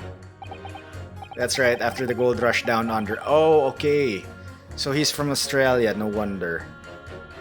Came back to London for work, and it was all going swimmingly until he started fossicking around. Bruce Fairplay was a man of repute. Sorry? Don't think I've forgotten how you treated me the other day. You had me and that young hatter pegged as criminals. Oh well, you know, water under the bridge. Now there's all sorts of rumors buzzing around, and the police have been badgering me non-stop. Think I could turn back the clock. Well, anyway, I don't know about the hatter, but at least I'm in the clear now. And I'm free to make up my own mind about who's guilty and who isn't. Ah, thank goodness. Alright, maybe I might struggle to change this man's mind given our awkward history. Oh dear, I wonder what's become of Mr. First now. He said that the woman in green collapsed before his eyes. Why it can... Hold it! Okay, I have to press... You're right. At the time of the incident, the defendant admits to having seen someone wearing a green overcoat walking ahead of him. Well, quite. That's precisely my point. Clearly that someone wearing a green was the victim. And clearly that funny little Nipponese man with a disturbing mustache is the culprit. But let's not forget, madam, the defendant vehemently denies attacking the woman. Of course he does. If he admits to stabbing her, his life is over. The man is obviously a liver-faced coward, honestly, claiming the woman simply collapsed before his eyes. But if that's a lie as you're suggesting, do you not think he would have concocted something more credible? Oh, I really couldn't say. After all, you are foreign. Who's to say what goes through your funny little minds? I could tell you what's going through my funny little mind right now, but you wouldn't like it. I do declare the man has already made the admission. He himself has stated that there was nobody else around. Surely the conclusion is obvious. No one else could have possibly committed this awful crime. If no one else could have done it, then the accused must be the man, really. It couldn't be more simple. Your argument is compelling in its simplicity, I must admit. Oh my, you are too kind, my lord. That went well for her. So 1 and 2 isn't probably the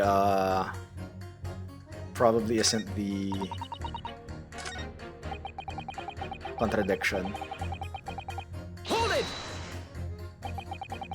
But you can't deny that there are other routes Mr. Natsumi could have taken back from your books. Oh yes, like you drew on the map, you mean? What was it, Calabash Road or something? Precisely. But it seems to me that what counts is whether the little Japanese fellow actually went that way or not. Well, yes, that's true. And at the moment, there's no proof that shows he did, is there? Well, yes, that's true as well. And as I understand, the accused himself doesn't remember which way he went, does he? Well, yes, that's annoyingly true. Winter nights are dark and cold, so the way I see it, you'd want to get home as quickly as possible. Well, yes. Ha! Why is it all this true? So really, the only thing that makes sense is that he went home along Briar Road. So, I'm supposed to be convincing you here. I have given it a lot of thought, you know. I didn't just make up my mind on a whim that he did it. I mean, if there was some logical reason why he might have gone the Calabash Roadway, it'd be different. I'd be happy to reconsider my position in that case, honest I would. A reason why Soseki might have taken the longer way home. Yes, a good reason. I don't imagine you'll be able to sway this young man's opinion without one. So the poor woman was attacked from behind, was she? How dreadful. Hold it! Whatever is the matter, young man? You're the wife of Mr. Gary Deb, aren't you? The landlord who rents Mr. Natsume's room. The master's wife? Where do you get your ideas, sir? I'm the maid, you understand? She's keeping up that charade. This is going to be awkward. Or why didn't you mention this yesterday? That you'd been selected for the jury in this trial, I mean. Well, I was told not to mention it to anyone until the day of the trial, you see.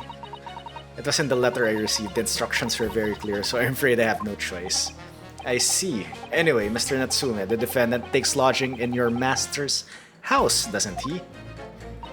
Yes, that's right. Although he's only been in a little over a week now. And in that time, surely you must have taken stock of his character. Does Mr. Natsume look like the kind of man who would commit a crime such as this? Oh my goodness me, yes. He's just the sort. What? Spending all his time in that dark and dingy room sporting that unscrupulous mustache. The man never speaks, and don't get me started on those shifty eyes. All the neighbors are talking about him. I've heard them, you know. People think he must be building a bomb in there or something. Oh dear, poor Natsume. How could people say such things about him? He's just a harmless bookworm, nothing more. Well, you just call him a worm, so...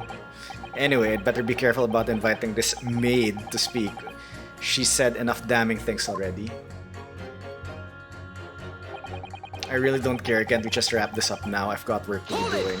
Okay, I think it's these last two statements that needs to be pressed. This will take as long as it takes. Don't get clever with me now, son. My life's on the line too, and so is my family's. The likes of you wouldn't understand, but a laborer like me can't afford to take time off. If I don't work, I don't eat, and neither do the wife and kids. Oh, I see. That must be very hard. I go to the union every morning to find out what needs doing. If you're late and the work's taken, it's tough. This time of year, there's water and gas supply pipes bursting left, right, and center. They're after cheap labor to get the roads dug up to fix it. It's a hard slog from dawn till dusk it is. So, you were out digging up the roads in the day of the incident as well, were you? That's right. In fact, if I remember rightly, it was just around the corner from where it all happened, by that old bookshop it was. What? Another coincidence? That's right. Meerschaum Street it was. Meerschaum Street. On the map, there are only 3 named streets. Juror number 5, I need you to add that information to your formal statement, please. What's the point in that? Can't we just get this business over with now? Please, sir, it's important. Fine, I'll do it then. Okay, now we have like a hole here. On the day it happened, I was digging up Meerschaum Street from dawn till dusk. Your books. Nice shop. Okay. Sorry, fold it, you say? Fold what? No. What I said was hold it. What I wanted to ask was, do you visit your books often? I like the old books they have in there, yes. I enjoy reading them over a nice cup of old tea. That's my daily routine, you see. Same thing every day. Including the day you're all talking about. And what time did you visit your books in the day in question? Well, I was picking out books in there all afternoon and would have been just before 5 that I left. That's my daily routine, you see. Same thing every day, including the day you're all talking about. Just before 5, you say, exactly when the victim was attacked. Are you sure about the time? Oh yes, no mistake there. I remember it well. I'm not about to forget that day in a hurry, not after the dreadful time I had. What do you mean?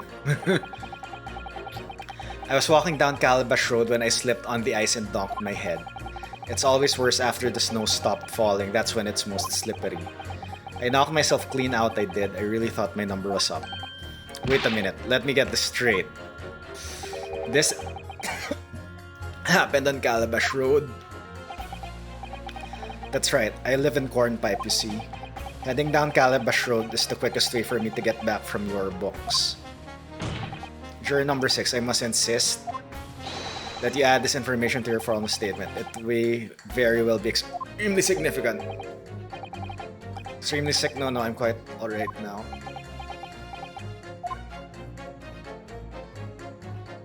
It sends a shiver. Okay.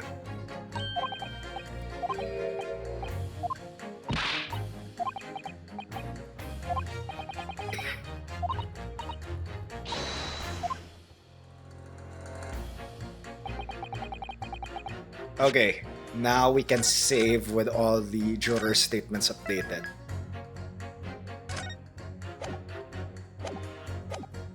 Okay.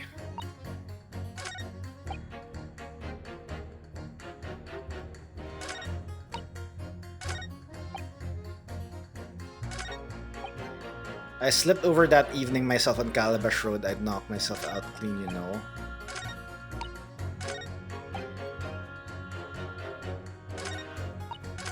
Okay, here. It's possible that this goes here because they were digging up Mearsham Road. Objection! Oh my god, thank you.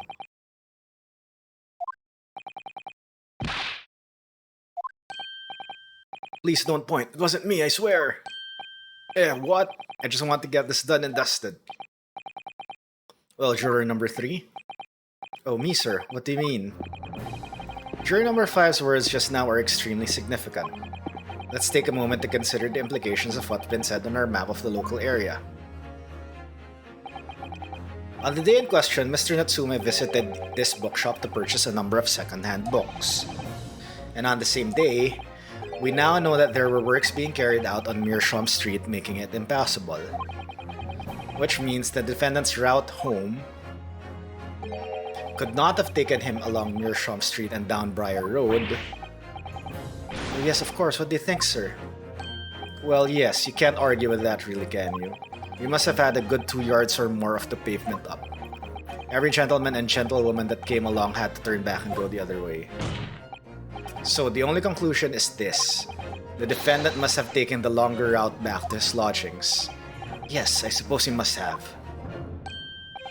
I suppose that must have been right, eh? Juror number 3, you said the following. The man wouldn't have gone around the houses on his way back from the bookshop. But we see now that he had no choice. My lord, Mr. Judge, sir, if I may. Yes, I don't think in all good conscience that I can say the man's guilty now. Yes, I'd like to see this trial continue so we can get to the bottom of what really happened.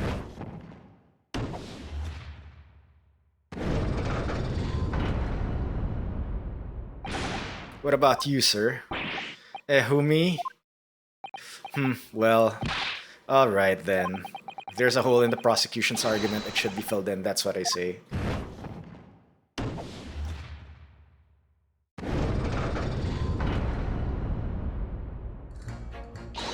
Oh, well done, Mr. Naruhodo. That was wonderful. Well, we've managed to change a couple of minds at least, strengthened up our position somewhat. Okay, now I just need to, contradict 2 more statements against each other. They'll be asking themselves if their current leanings are really tight or not. Now, if we could just identify one more clue or discrepancy that would make them stop doubting Mr. Natsume, we might be able to tip the balance completely. Yes, that's exactly what we've got to do. Van Zeeks is looking to bring this trial to an early conclusion. That's what we have to prevent by whatever means we have at our disposal. Yes, I know. I was thinking, oh my god. I've tried every possible combination, and I forgot that I could press each juror. Thank you, Counsel. On with the summation examination, please. Alright. There's a reason why juror number 6's statement changed, so that has to be the first statement.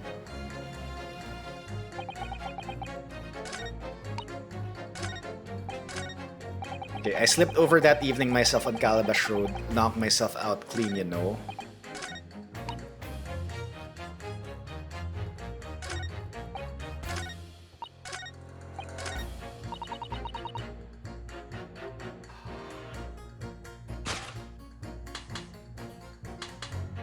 You were also wearing green. Objection! Which jurors contradict? It was juror 3 and 5. I originally pitted them, but 5 didn't change his statement until I pressed him more. Alright. A flaw? What are you talking about, counsel? Well, juror number 2. Juror number 6. Whatever do you mean, sir? Yeah, he was also wearing green and he like slipped. So he might be the one that my client saw slip and fell. I think perhaps the old man didn't hear you. Unbelievable, it's not like I was loud or anything. There's at least one fact of which we can be sure here. The bookshop receipt found in the defendant's room clearly indicates that on the day of the attack, he had been to your books and purchased a number of second-hand titles. He then returned home on foot. But the man says he has no recollection of his return journey. That's correct. But what he does remember is seeing someone appear in front of him on the way. Someone in a green overcoat who suddenly collapsed on the pavement before his eyes. Yes, we are all aware of this. The poor young woman who was stabbed, obviously. Objection! Can we really be sure of that, madam? Whatever do you mean? I'm sure you heard juror number 6's account of what happened to him that day. That same afternoon, there was somebody else apart from the victim who was wearing a green overcoat and who fell over on the icy streets in the neighborhood. Oh my. My goodness, you mean... That's right, I'm referring, of course, to juror number 6. Are you really suggesting that the person in the green overcoat whom the defendant saw collapse in front of his eyes was the jolly old gentleman on the end of the bench here with me today? That is entirely possible, yes. After all, the old man has somewhat similar build to the victim. Wow, body shaming. Well, look at that. My goodness me. Sorry? You need a pee? And crucially, we know precisely where the old man in the green overcoat fell. On Calabash Road. Therefore, if the person whom Mr. Natsume saw collapsing in front of him was in fact juror number 6, it means the defendant must have taken the long route back to his lodgings. And if that's true, then clearly, the crime scene on Briar Road where the woman was stabbed was not on his way home. Oh my. You idiot old man, if you hadn't been so daft as to be roaming about there, we'd have boxed this off hours ago. And really, what were you thinking wearing such a befuddling coat? What did you say to me? Is it a crime for the elderly to walk the streets to station? Is it a crime to slip over the ice? Just a mere conscience. Is it a crime to keep up with the latest styles and wear a beautiful green overcoat or shit? Of course, that's in a British accent. I can't do accents. My lord, I do hope it won't cause any inconvenience, but you'd like to change your leaning, I presume? I do declare that I would. I should like to call for a verdict of not guilty. Thank you. And I would too. What? Is it a crime to change your mind, is it? Well...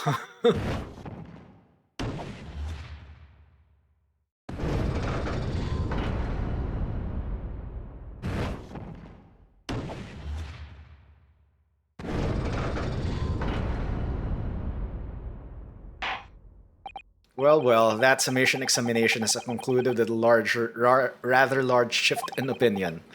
The ayes to the noes 4. So the noes have it. Not guilty, they say. Which means we no longer have a consensus among the members of the jury. The trial will continue. Objection! Objection! Okay, here's where he removes his coat. He flings his coat. Could it seem churlish of me to drink from my hallowed chalice moments after raising an objection? Only to crush it in disgust. Pray forgive the discourtesy. Lord Van Zeeks. It seems I must retract my earlier remark. What do you mean? I mistakenly credited these drawers with intelligence by describing them as insightful. Yet, we have just witnessed them falling for a cheap trick performed by an Eastern entertainer. Eh? Whatever do you mean? Objection. I haven't tricked anyone. Everything I've said is the truth. Indeed, stalwart juror number 5 was undoubtedly repairing the road as he claims. I believe he said it was a good 2 yards of the pavement which you have excavated, sir. That's right, took me the whole day and they paid me a measly tuppence for it. By the way, ads will start in around a minute, so I do apologize for that. Yep. I'd appreciate it if you'd stick around while the ads are running to see more of this. And yeah, if you don't like ads, I would suggest you get Turbo, you'd get more value for it. Not only you'd get it ad-free from my channel, you'd get ad-free from other channels as well. Alright. Ew, ads. OMG, ew. Now, my learned Nipponese friend, tell me. Do you have any notion of the distance the 2 yards represents? Yard, it's usually an arm's length, right? Well, if I'm honest, I don't have a clue. 2 yards is a little less than 2 meters. So yeah, it's an arm's length. It's an arm's length. Because I remember a yard of cloth is usually measured like that. Less than 2 meters. That's not much at all. A distance readily vaulted by anyone of moderate vigor. Would you not agree, my stalwart friend? Me? Well, I can't say you're wrong, no. What? And did you perchance, erect a sign to prevent pedestrians from passing the site of your works? I wouldn't dream of it, what a waste of time. No coaches would have a hope of passing anyway, and we just turn any gentlefolk back when they come. Kids just jump right over us all the time. The accused is no gentleman as far as I can see. I have little doubt, however, that he could spring over a 2-yard trench in his meanderings around town. Ah! Is that true, is it? The incontrovertible truth is that the books just purchased by the accused were found at the scene. There can be no doubt that on his way back to his lodgings, Mr. Natsume walked down Briar Road. Crushed in a single sentence. And the old man... Cold man, you can't talk? You say that around 5 o'clock on the day in question, you slipped and fell on Calabash Road. Pray, was there a suspicious-looking Nipponese behind you at the time? No more ads. Annuel, thank you for the 2-month resub. Really do appreciate it. Hopefully you're not seeing the ads right now, but I don't know if you're in the middle of one. But thank you very much. Really do appreciate it. Enjoy ad-free viewing and the emotes to call me blind or to tell that you're a fan. Thank you for being a fan, Annuel. There's also a fan emote corresponding to that you can use. Not only in my channel, but in other channels as well, since you are a sub. Anyway, you don't remember? How about a wager, my learned friend?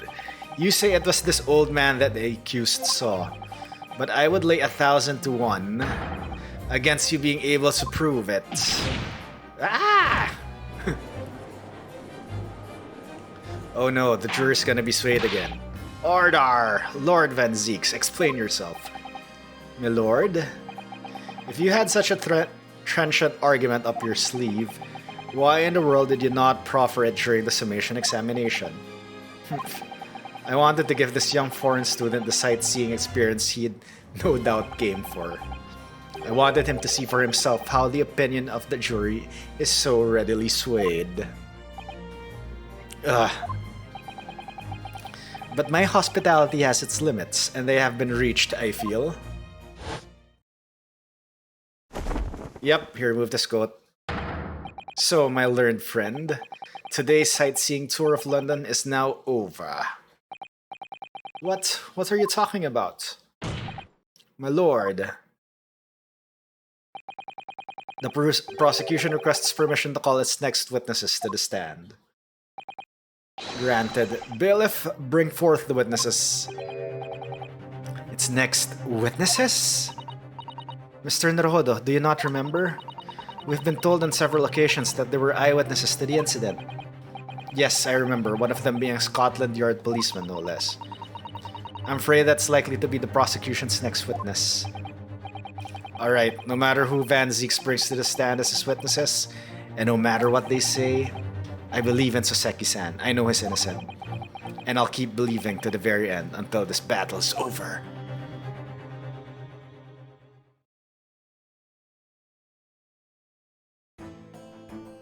Okay, a sleepy-headed cop. Nice.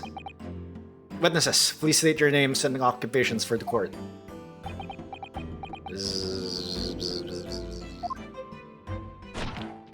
Oh my god, are there like a couple? Constable Royally Beats, huh? Nothing to report on the streets, huh?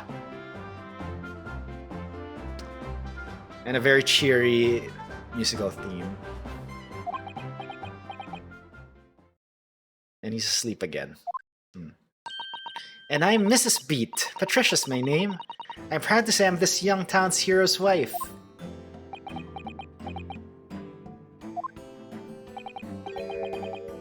What's the story here? Well, in truth, we've not been married long. In fact, we've celebrated our first anniversary only the other day.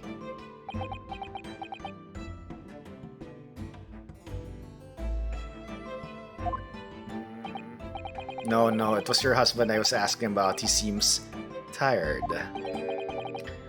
Hardly surprising. Whilst being an honorable occupation, patrolling the beat is the most demanding work in the world. Oh, really? I'm sure I've heard that before, actually. Indeed, apart from rare days off, our gallant officers trudge some 20 miles a day, you know. They patrol boarding houses and pubs, collect taxes, survey the streets, check that meters are reading true, and they're responsible for keeping the streets clean and lighting and extinguishing our streetlights. There are a number of items on that list that don't sound much like policing duties at all. I wouldn't just be falling asleep on my feet, I'd have collapsed long ago. But it goes without saying that the policeman's primary duty is the apprehension of criminals. Even when he's off duty, a constable is expected to investigate and resolve any crimes on his beat. For the London Bobby is a man of honor.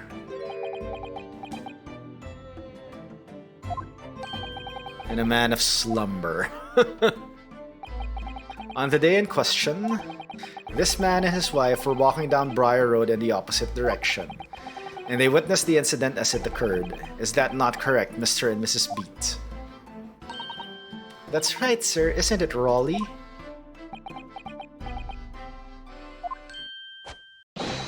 Constable Raleigh Beats, huh? Nothing to report on the streets, huh? What a great witness is going to be. Very good. I'd like to hear your formal testimonies now, please. You will tell the court exactly what you saw on the afternoon of the incident. Yes, sir.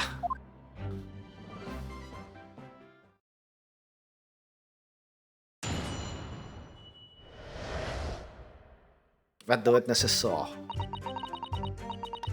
It was our wedding anniversary and Rolly was taking me out for a meal. There was no time to change after work. Anyways, two silhouettes appeared out of the fog on the pavement in front of us. All of a sudden, one of them just collapsed on the floor, then the other scattered something before running off.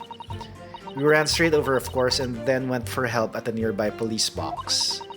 It was definitely that Japanese man in the dock. Rolly and I saw him as clear as day. There was a fog, damn it. How could it be clear? Well, this is extremely compelling testimony, I must say. Oh dear, this is policeman and his wife are claiming to have positively identified Mr. Natsume at the scene. If their testimony is true, the alternative course of events that you establish in the summation examination will be quashed.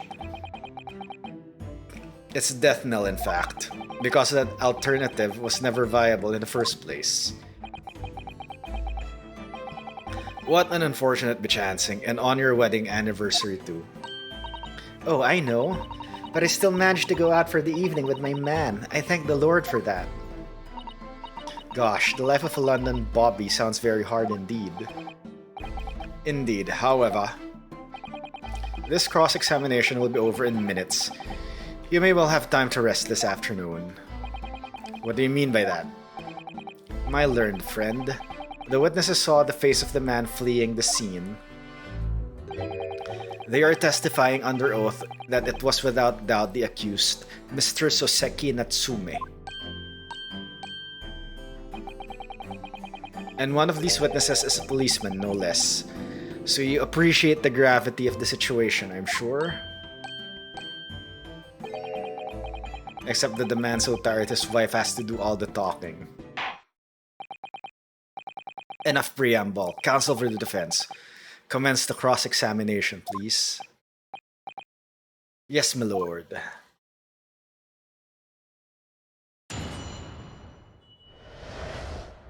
What the witnesses saw. It was her wedding anniversary and Rolly was taking me out for a meal. There was no time to change afterward. Hold it! No time to change, you say? Are you also a member of the police, Mrs. Pete? Oh no, sadly not. It's a job for strapping young men only. Women, children, and the elderly can't even apply. Well, I think you can probably see why children and the elderly can't do the job, can you? I think Rolly looks ever so handsome in his uniform. It suits you down to the ground, doesn't it, darling? Yes, sir! What? I just finished my beat. Pat and I were heading back to the station. I was actually planning on getting changed there. Oh, now you talk. Is he talking in his sleep? This is creepy. Oh no, Rolly. I much prefer you in uniform. Sometimes I don't recognize you when I see you in plain clothes. Oh dear, that doesn't seem healthy. Kindly adhere to the point. You were going for a meal after you had finished your beat for the day, correct? That's right, sir, yes. Although I was fit to drop, to be honest, after spending the whole day on my feet. But policing is my life, sir. As long as I'm proud owner of this, I'll serve my city and my queen to the end. What's that now? My warrant card, sir. Prove that I'm a London copper. It has the noble founding principles of the force written on it as a reminder to all us policemen of our sworn duty to patrol the streets of London town and uphold the peace of the common man. Sir! And for such a noble cause, I cover 20 miles every single day without fail and without a grumble. Because I know that the plodding of my boots is all Londoners need to hear to feel safe and secure. Sir! So, fighting crime doesn't appear to come into it then. But sir! Just on that one particular day, I was looking forward to celebrating my wedding anniversary. Mrs. Beat puts up with a lot being married to a bobby like me. I wanted to show my dear wife how much I care. Oh, Pat. Oh my god. This is so cheesy. Oh, what a charming couple. Their young love is such a joy to behold. Ugh. If a little over the top, perhaps. And then kindly describe what happened next. Okay, wait. Are they in the court record?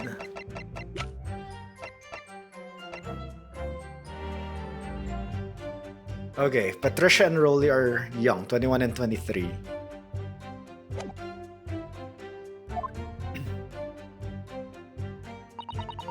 Anyway, two silhouettes appeared out of the fog on the pavement in front of us. Hold it! Two silhouettes? That's right, they were coming towards us walking up Briar Road in the opposite direction. There was a rather plump figure followed by a scrawny, thin-looking man. He wasn't scrawny. That does sound exactly like the victim was pictured in the sprint and like Mr. Natsume. Yes, unfortunately it does. And you're certain at that time there was nobody else nearby? Oh yes, quite certain. It was dark, but there are streetlights on Briar Road, you see? There was nobody else around at all, isn't that right, my darling? Sa! Well, yes, that's right. Of course, there was a light fog on the ground. But Briar Road is dead straight and you can see a fairly long way down the pavement. And then there's the street lighting as well. I didn't see any other pedestrians. Before sleep takes a firm hold, your answers please, Mr. Beat. Are you quite sure of what you've just said? Yes, sir. As a coppa who spends all day every day keeping watch on the streets, I'd swear to it, sir. As I'm sure, as my love for Patricia is true. Oh my god, they're gonna be so cheesy again.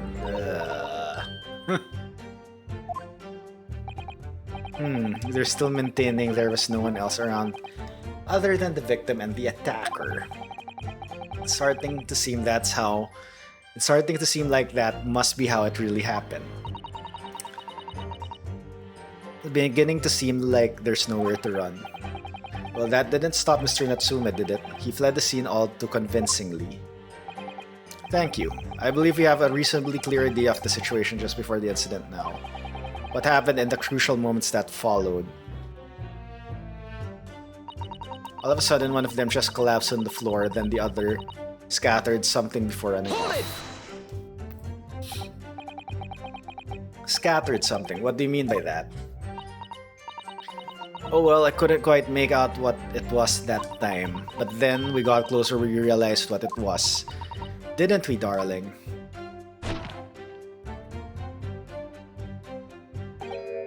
What?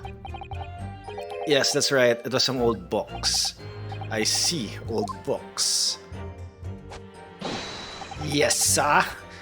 The culprit had dropped a number of them all around where the victim lay on the pavement. Indeed, as clearly pictured in this photographic print.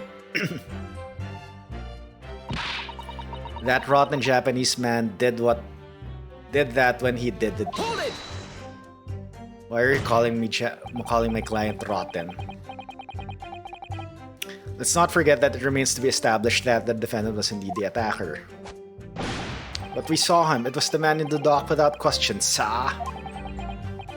The mustache, the hunchback, the cat-like eyes, the tall mouth, the snub nose, everything. Any more insults you want to throw in? Yep. That's right, he looked down at the poor defenseless woman with those terrifying, intense eyes. And then suddenly threw his books onto the pavement and ran away.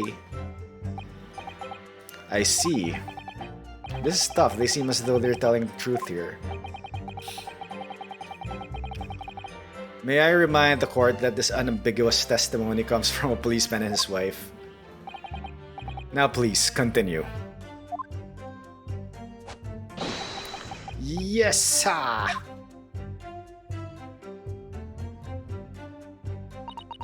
We ran straight over, of course, and then went for help at a nearby police box. There wasn't a police box in the scene. Hold it! Was it your husband who went to fetch help?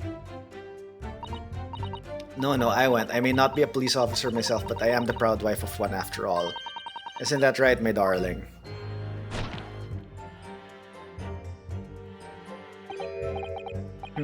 Well, yes, that's right. I asked Mrs. Beat to go. I was off duty by that point, but the Bobby's never truly off duty, of course, so I felt obliged to stay and guard the scene. Very laudable, Mr. Beat. Preserving the scene of a crime is a task of considerable importance. That's why I sent Patricia, you see. I told her where to find the right police box. Where is it?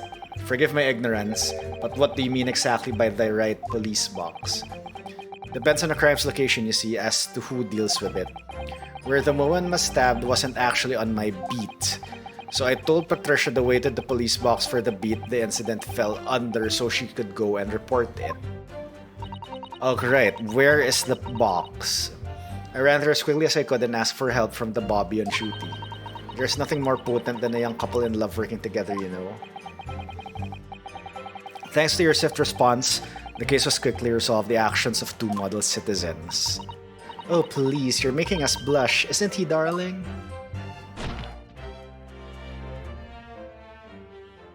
Yes, sir. What Patricia said, sir. Let's move on, shall we? There's definitely that Japanese man in the dock. Rowley and I both saw him clear as day. Hold it! But surely you wouldn't have been able to see his face by the light of the gas street lamps, would you? We absolutely could. Us Londoners have exceptional eyesight, I'll have you know. Right. The light from the street lamps was more than enough. And my husband already told you that the fog was only light, didn't he? Ah, yes, and what of the fog? We're famous for it across the globe, I believe. But it's an absolute menace to those of us who have to live with it, of course. Oh, it is. When it's thick, you can't even see the hand of the end of your own arm. Yes, alright, I take your point. Now, could you stop shaking your husband about? The constant fogs make her eyes very sharp, you see. That's why we can tell you for sure and certain that it was that little Japanese man we saw. Can't we, darling? Yes, sir. What? Ah, yes. It was the accused and no mistake. The mustache, the hunchback, the cat-like eyes. The taut mouth, the snub nose, unmistakable, sir. As far as this couple's testimony is concerned, there can't be any question. It was Soseki-san that they saw running away from the scene of the crime. So that's it, is it? That's their entire testimony. What do you think, Mr. Naruhodo? Well, I hate to admit it, but on hearing the testimony, it really does seem as though Mr. and Mrs. Beat saw what they saw. Natsumi running away from the scene on Briar Road that day. Yes, I feel the same. So if that's true, where does it leave us? The members of the jury are sure to call for a guilty verdict after this testimony. Oh no, then what do we do? If Kazuma-sama were here, what are you trying to say? I think he would try to find a contradiction somewhere else within their testimony. What do you mean somewhere else? Your statement about seeing Mr. Natsumi is unequivocal. Calling that into question won't help. But if you could identify some other part of their testimony which appears to contradict the facts, you might be able to discredit them to make the jury doubt the pair's memory of the day is accurate. Oh, right. But put simply, we must focus on finding a discrepancy in this statement somewhere. If you don't, I'm afraid the trial may reach an early and a favorable conclusion. Ugh, why do I always seem to be so up and against it? Mr. Lawyer, sir, can I ask you something? Oh, alright. So I pressed everything, so I think that is the correct course of action. Yes, what is it? Well, you keep asking us all these questions about everything we've told you, so... It seems like you don't believe her testimony. Is that right? Is it? Well, out with it. Oh, and now she's using him as a shield. What? No, it's really not that at all. My husband's a policeman, remember? And I know what I saw. I remember every last detail. Everything. Like... Oh, I know. What about the books the man dropped? I could tell you the names of every single one. Every single one. Yes, do it. Because I have the book receipt. And how dare to question how reliable my testimony is. That will do, Mrs. Beat. No, it won't do at all. That Japanese lawyer has no idea what I'm capable of. Even if I decide to forgive him for insulting us, don't think for a minute that Rolly will. I really didn't mean to cause offense. Please, put your husband's fists down. Perhaps you would like the opportunity to supplement your testimony, Mrs. Beat. Might that appease you? Oh, thank you, my lord. That will settle things nicely. Wouldn't it, darling?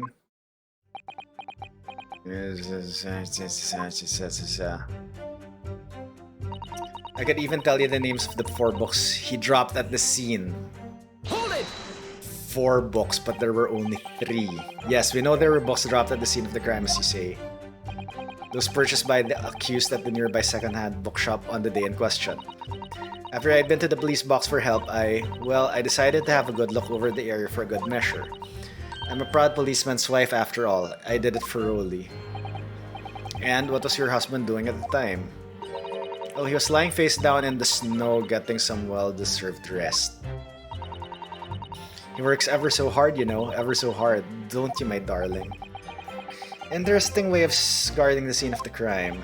Well, Mrs. Beat, seeing as you've regaled the court with tales of your powers of recollection, would you be so kind as to recount the titles of the books you have observed at the scene? I'd be happy to. Now, are you all listening? There was The Picture of Monsieur Somebody or Other and What's It Yearnings? Then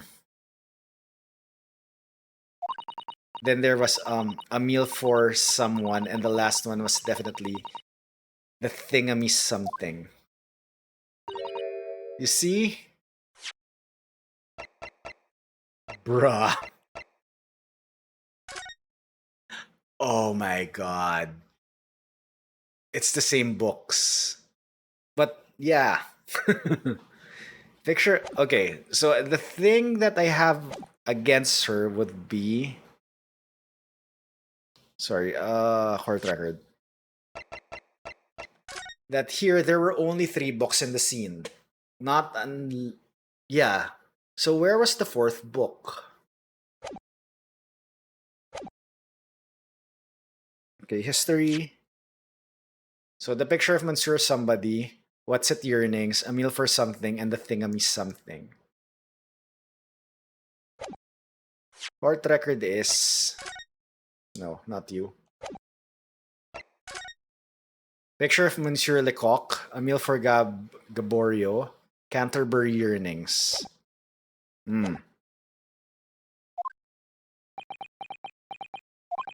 Yes, I see there are 1 or 2 holes in your memory.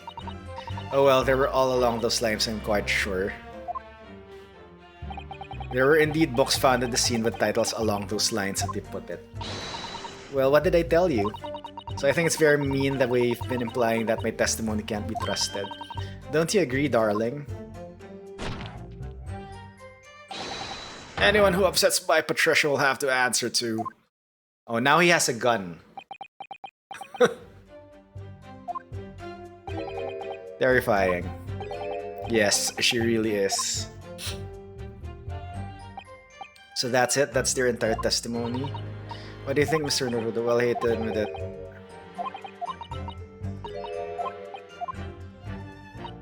Okay. The only thing I can do is like present the picture.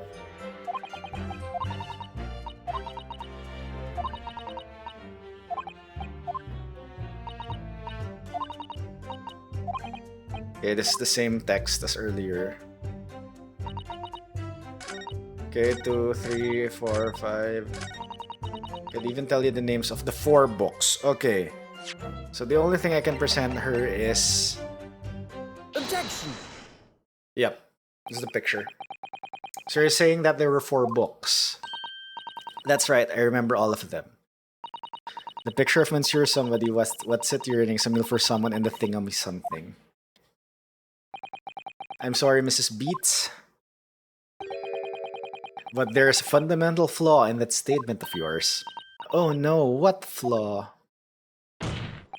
Simply that at the scene of the crime, there were only 3 books, not 4. What? Have a good look at the photographic print of the scene of the crime. As you can clearly see, there are only 3 books. But no, that can't be. I saw them. Oh, I know what it is. Yes, you can't fool me. Sorry, that big old lump of dead body. The lady so large her corpse is blocking the view of the 4th book. Way to body shame. Let's try to remember the poor woman isn't dead. Even if we're insulting her size. No, I'm sorry, Mrs. Beat. But Mr. Natsume could not possibly have dropped the 4 books as you described. Why not? Fascinating. And from your assured tone, something you can readily substantiate with evidence. The book receipt. Evidence. Counsel, you will present evidence to substantiate your claim or withdraw it. What proof do you have that the accused did not drop 4 books? It's the book receipt. Take that! The evidence is right here, in the form of this bookshop receipt. From your books. Yes, this receipt details Mr. Natsume's purchases that day. But as you can see, only 3 books are listed. No. Therefore, Mr. Natsume would have only dropped 3 books at the scene of the crime. Which means that your powers of observation, madam, cannot be relied upon. Grr. Okay, the thing here is, it's probably gonna go back to bite us because the titles are similar. So it cannot be denied that though you say it was the defendant you saw, you could very well be mistaken. Oh no, oh no, no, no, no, oh no, no! Objection!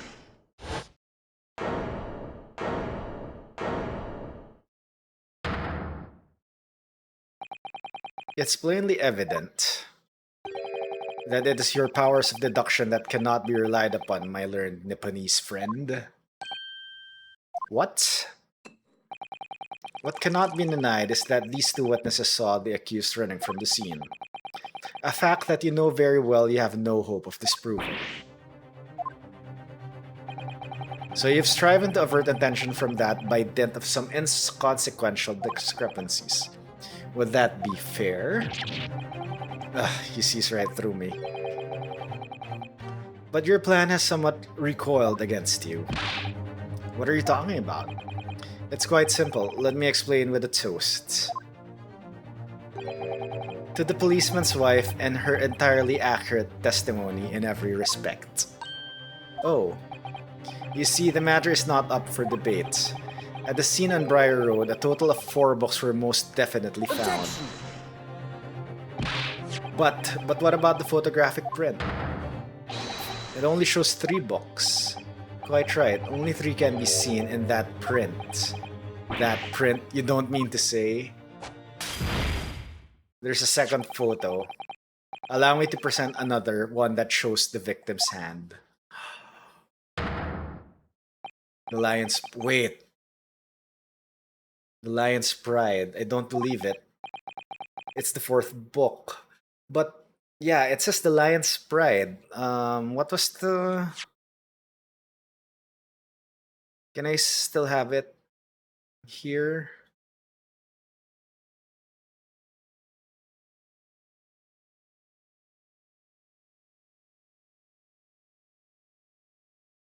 Oh, damn, I don't have the text anymore.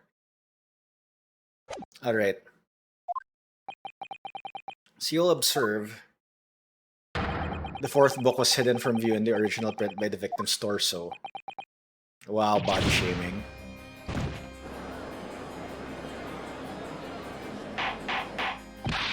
Order! There, you see? Look. Yes. It's just like I said, isn't it, my darling? Yes. Yes, sir. Patricia's always right, sir. Let us study the receipt for the books purchased by the accused in the day in question. Miss Beat, the titles once again, if you please. Oh yes, of course. The picture of Monsieur Somebody. The picture of Monsieur Lecoq. What's it, Yearnings? Canterbury Yearnings. A meal for someone. A meal for Gaborio, in fact. And the court has just heard, the witness remembers the book titles flawlessly, save for a few minor details. Miss Beat's power of recollection can only be described as exceptional. No, you have the last book title. You have the last book title. It's the Thinga Something's Meal, right? Oh wait, you didn't present it as evidence.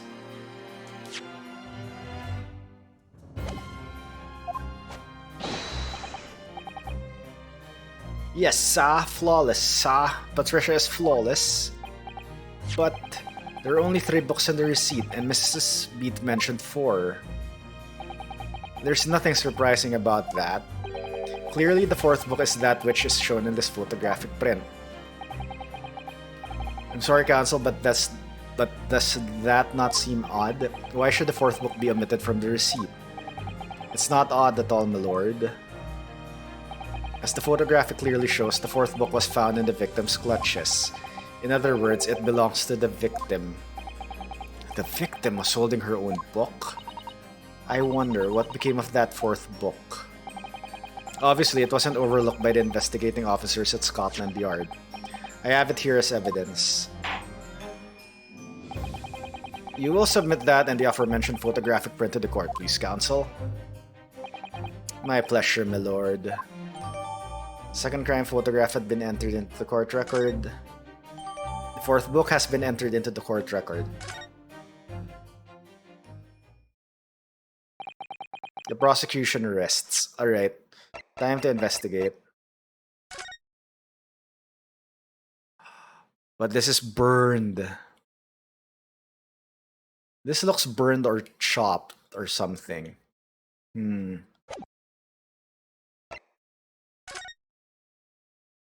Yep, it is burned. Oh my god, wait. Holy shit. Is this from the like couple who fought and almost burned their thing? Look at this. The book had been badly burnt. You're right, you'd never be able to read it in this state, especially not the latter pages. What a terrible waste. Judging from the scorched edges of the paper, I think the damage must have occurred very recently. A book recently damaged by fire. What does that seem to raise a red flag with me?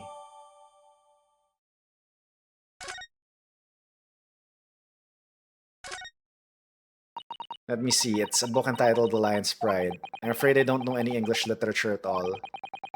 So it wouldn't be something I've heard. Wait a minute. The Lion's Pride? That's strange. I think I have heard of a book by that name before, and very recently too. It's a title I recognize too. Isn't this like the book of, what do you call this? Yeah, it's probably this guy's book. Right?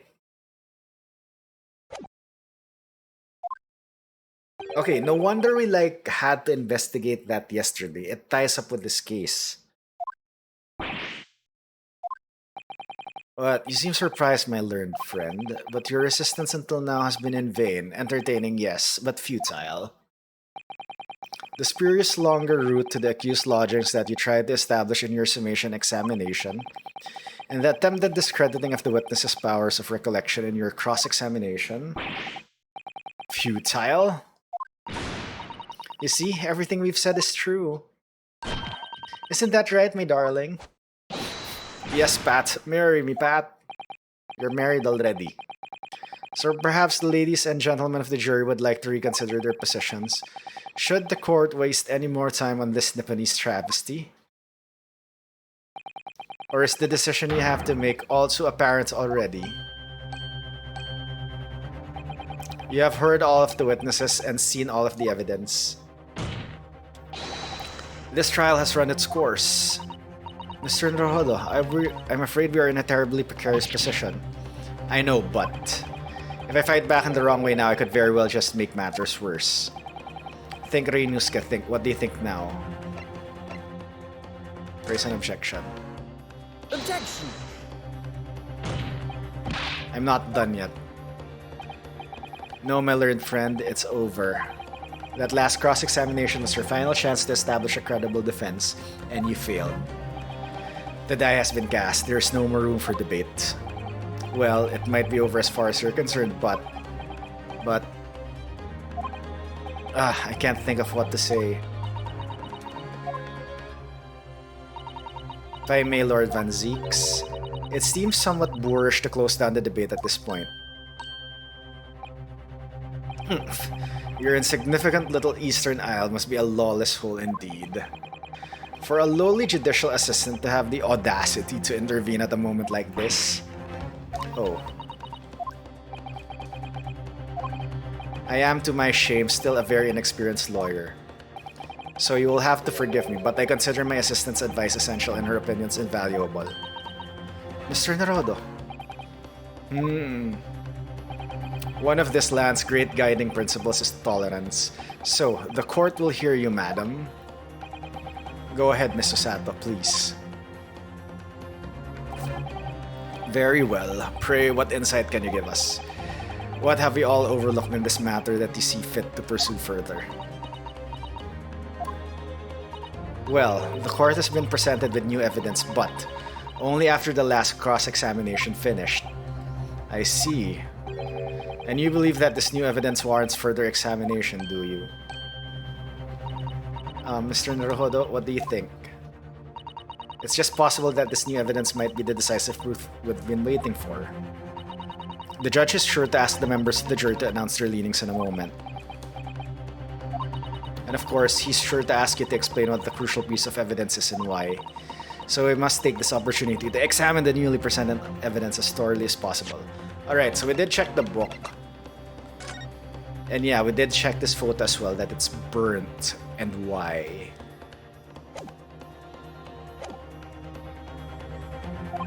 Yes, I understand. And thank you, Ms. Susato. This is it. Susato-san has managed to win us one last chance here. I can't let this go to waste. The defense wishes to present evidence, my lord. The book. It's the book. Very well. The defense may present one further piece of evidence. Evidence that apparently offers a profound insight into this case and has hitherto been overlooked. It's the book. Take that! The evidence in question is what we can see from the newly presented photographic print of the crime scene. The fourth book found in the victim's hands. Objection! We have already discussed that fourth book at length. Other than it being in the victim's grasp at the time of the incident, no significance has been attached to it. Yes, it's burned. Pursuing the matter further would be a flagrant waste of the court's time, as you all know. Yes, I'm afraid, counsel. I must concur with the prosecution in this matter. When I afforded you this opportunity, you led the court to believe that the evidence in question contained a hitherto undiscovered clue. It does!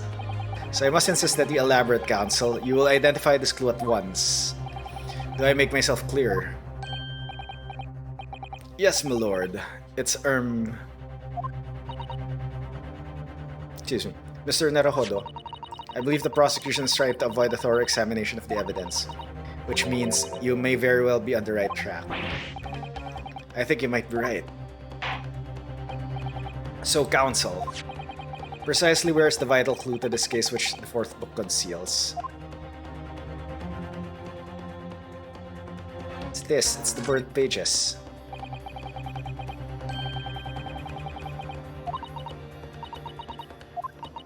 Yep.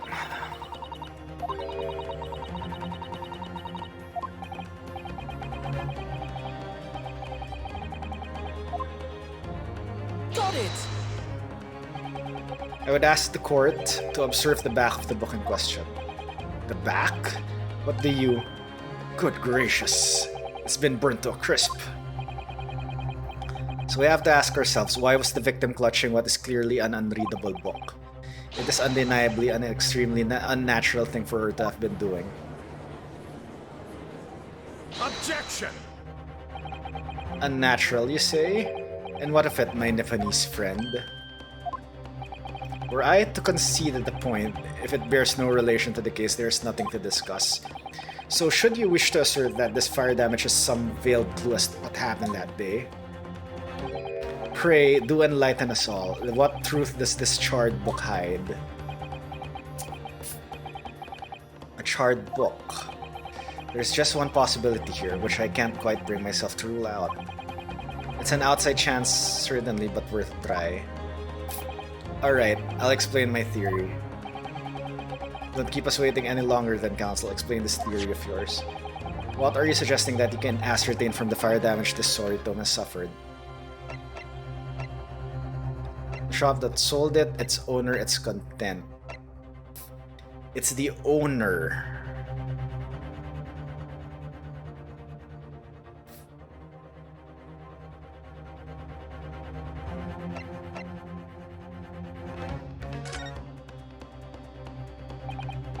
The burn on the back of this book reveals startling truth about the book's owner. But we already know who the book belongs to. The victim was gripping it in her hands as she fell to the floor. After all, it's obviously hers. No, the question of how this book came to be in the victim's hands has yet to be answered. However, as to the questions of who the book really belongs to and where it originated, the defense has very credible answers. Good gracious, how can you possibly? Very well, I'll play along with this futile attempt to delay your inevitable demise. But do remember, the members of the jury may well burn if your little gamble goes awry. Counsel, the defense's response here is very likely to influence the final outcome of this trial. So tell the court, who do you claim is the owner of this burnt book? It's this guy. Take that! The answer is that the book belongs to the couple who own the house where the defendant has his lodgings. A certain Mr. and Mrs. Garadeb. The landlords? And whether this is some extraordinary coincidence or some kind of fate at work, I don't know, but of all the people in London, one of the 6 chosen for jury duty in this courtroom today is none other than Mrs. Garadeb herself. Oh my goodness, me? I think you must be mistaken, sir. I'm not Mr. Garadeb's wife. I'm his maid. Things would be so much easier if you would just drop the pretense. Alright then, how about a simple question for you? Have you ever seen this book in Mr. Garadeb's house? I would never presume to know all of the books he keeps, sir. Objection! This is outlandish behavior. This woman is the accused's landlady, you say? You implicate this hard-working member of the public. You besmirch her without a shred of evidence. Your actions are unforgivable. This is not mere conjecture. The defense happens to know that on the day in question, at almost exactly the same time as the victim was stabbed on the pavement below, another incident was taking place in the room of the top floor of Mr. and Mrs. Garadeb's house. Good lord, what sort of incident, counsel? A fire, my lord.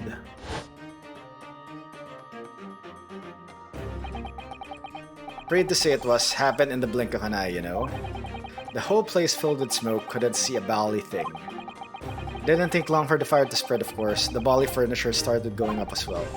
Worst of it is, I lost my favorite book, called The Lion's Pride. The Lion's Pride? By Jove, the very same title that's the subject of this debate. Oh dear me. Objection! This is risible. All you've told the court is that the book by the same name was involved in the fire. In which case, it would be reasonable to assume that it was burned to ashes. And entirely unreasonable to infer that it magically removed itself to the scene of the crime. Perhaps it would make more sense if I told you that the cause of the fire was marital discord. Without going into details, it appears that Mr. Garadeb was considerably enraged. Apparently, she continued to attack Mr. Garadeb even amid the flames. Oh, how awful! I can't even imagine being so horrid to the one you love, can you, Rolly? Absolutely not, sah! My Patricia would never raise a finger against me, sah!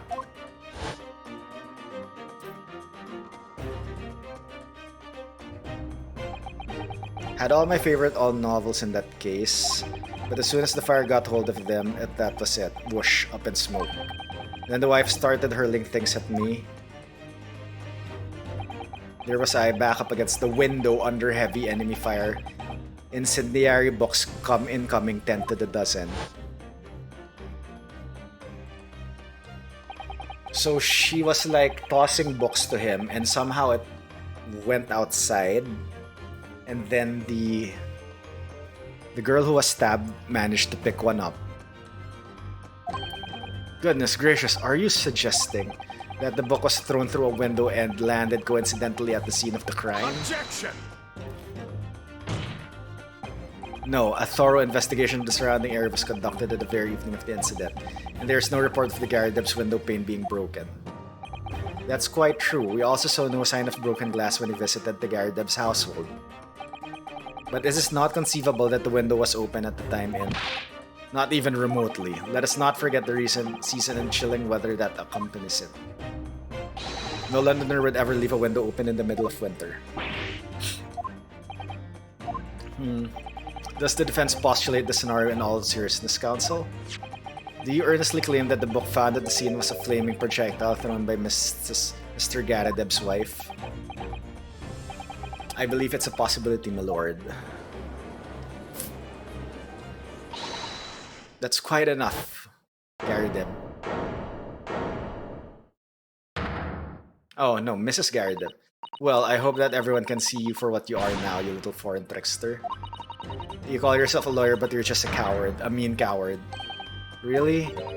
Claiming that our little tips set the whole neighborhood alight. Honestly? I'm implying that I'm merely posting as a maid for appearance sake, but how could you? It's nothing to do with this beastly case, not any of it. All I've done is sully our family's name. No, I assure you that was never my intention. Dragging an upstanding citizen's name through the mud simply to divert attention from your failing defense. I should box your ears, that's what I should do. It's utterly unforgivable. Too right. Here we go. How long have we sat here now listening to this Nipponese spouting out his fancy foreign theories? But think about it. At the end of the day, the only person who could possibly have stabbed the victim is that little hunchback with a mustache, and he ran away from the scene too. I do declare you're right. It's true. Yes, what did I tell you? Makes sense to me. Huh? Sorry? What's that?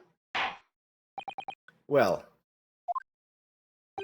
it would appear that the ladies and gentlemen of the jury are once again in full agreement. What is your position, Lord Van Zeeks?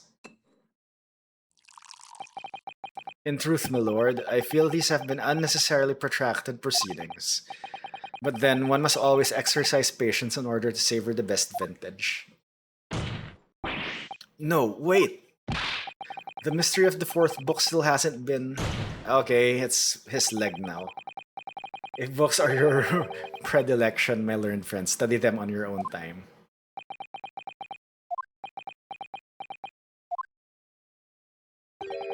What? No forgive the discourtesy this time? Ahem. In that case, ladies and gentlemen of the jury, you will now state your individual decisions regarding to the defendant's culpability for the court to hear. Guilty! Guilty. Guilty. Guilty. Guilty. Guilty. They're all guilty again.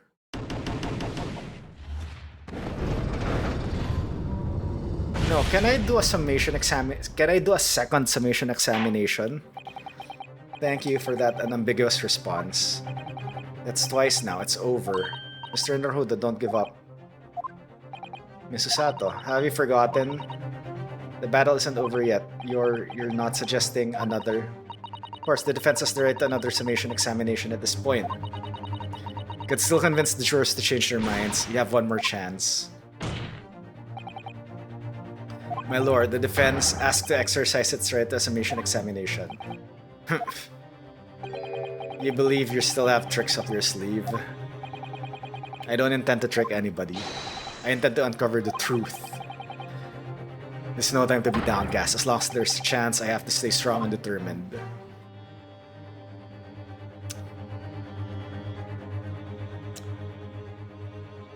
Okay, I think that this is a good time to yeah, to take a break and stop because yeah, I'm almost 3 hours in.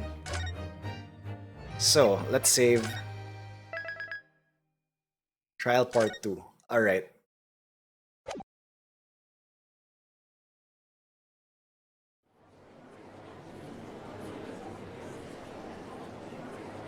Yep, let's go back to the title screen. So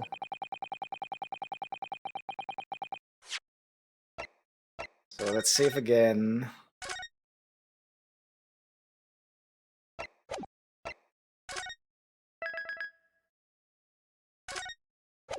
Okay.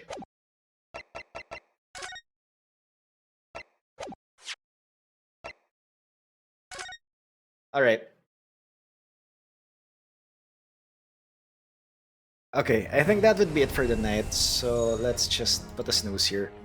All right, again, everyone, thank you very much for joining in. I really do appreciate it. So yeah, I know this is quite different from my usual Mario Maker or SMW streams during this time, but yeah, I've been really having fun with it. I know sometimes it's slow and my voice acting isn't that entertaining, but yeah. All right. Yeah. Again, everyone, thank you very much. Socials, don't forget socials. I have a Twitter and YouTube, so yeah, don't forget to check out the YouTube. I do uploads every day. And yeah, whether it's an edited video or short, yeah, I'm uploading it. All right. Yeah, as for schedules, I'll be off tomorrow. I will be back on Saturday for my usual Mario Maker trolls, and we continue this next week. Although I'm not sure if it's a Monday or a Tuesday because I saw that there is a Portal DLC or a Portal mod that I'm interested to check out, so we might check that one out next Monday if I have the time or are interested in it. All right. Yeah, let's find someone to raid.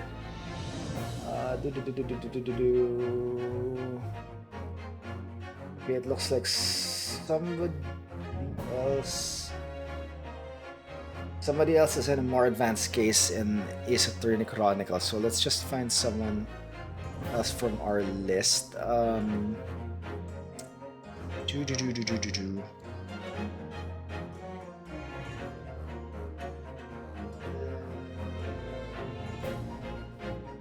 I don't know who to raid actually.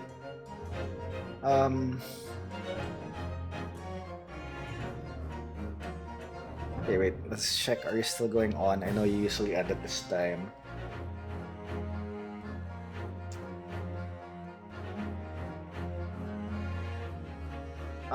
Yeah, let's raid CK. I know CK is doing SMW, but yep.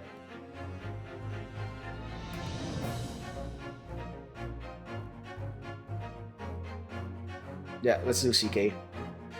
Anyway. Alright, yep, I guess that's it. Again, everyone, thank you very much. I will see you on Saturday for more Maker Trolls. Have a good rest of your day. Okay, I screwed up my spiel.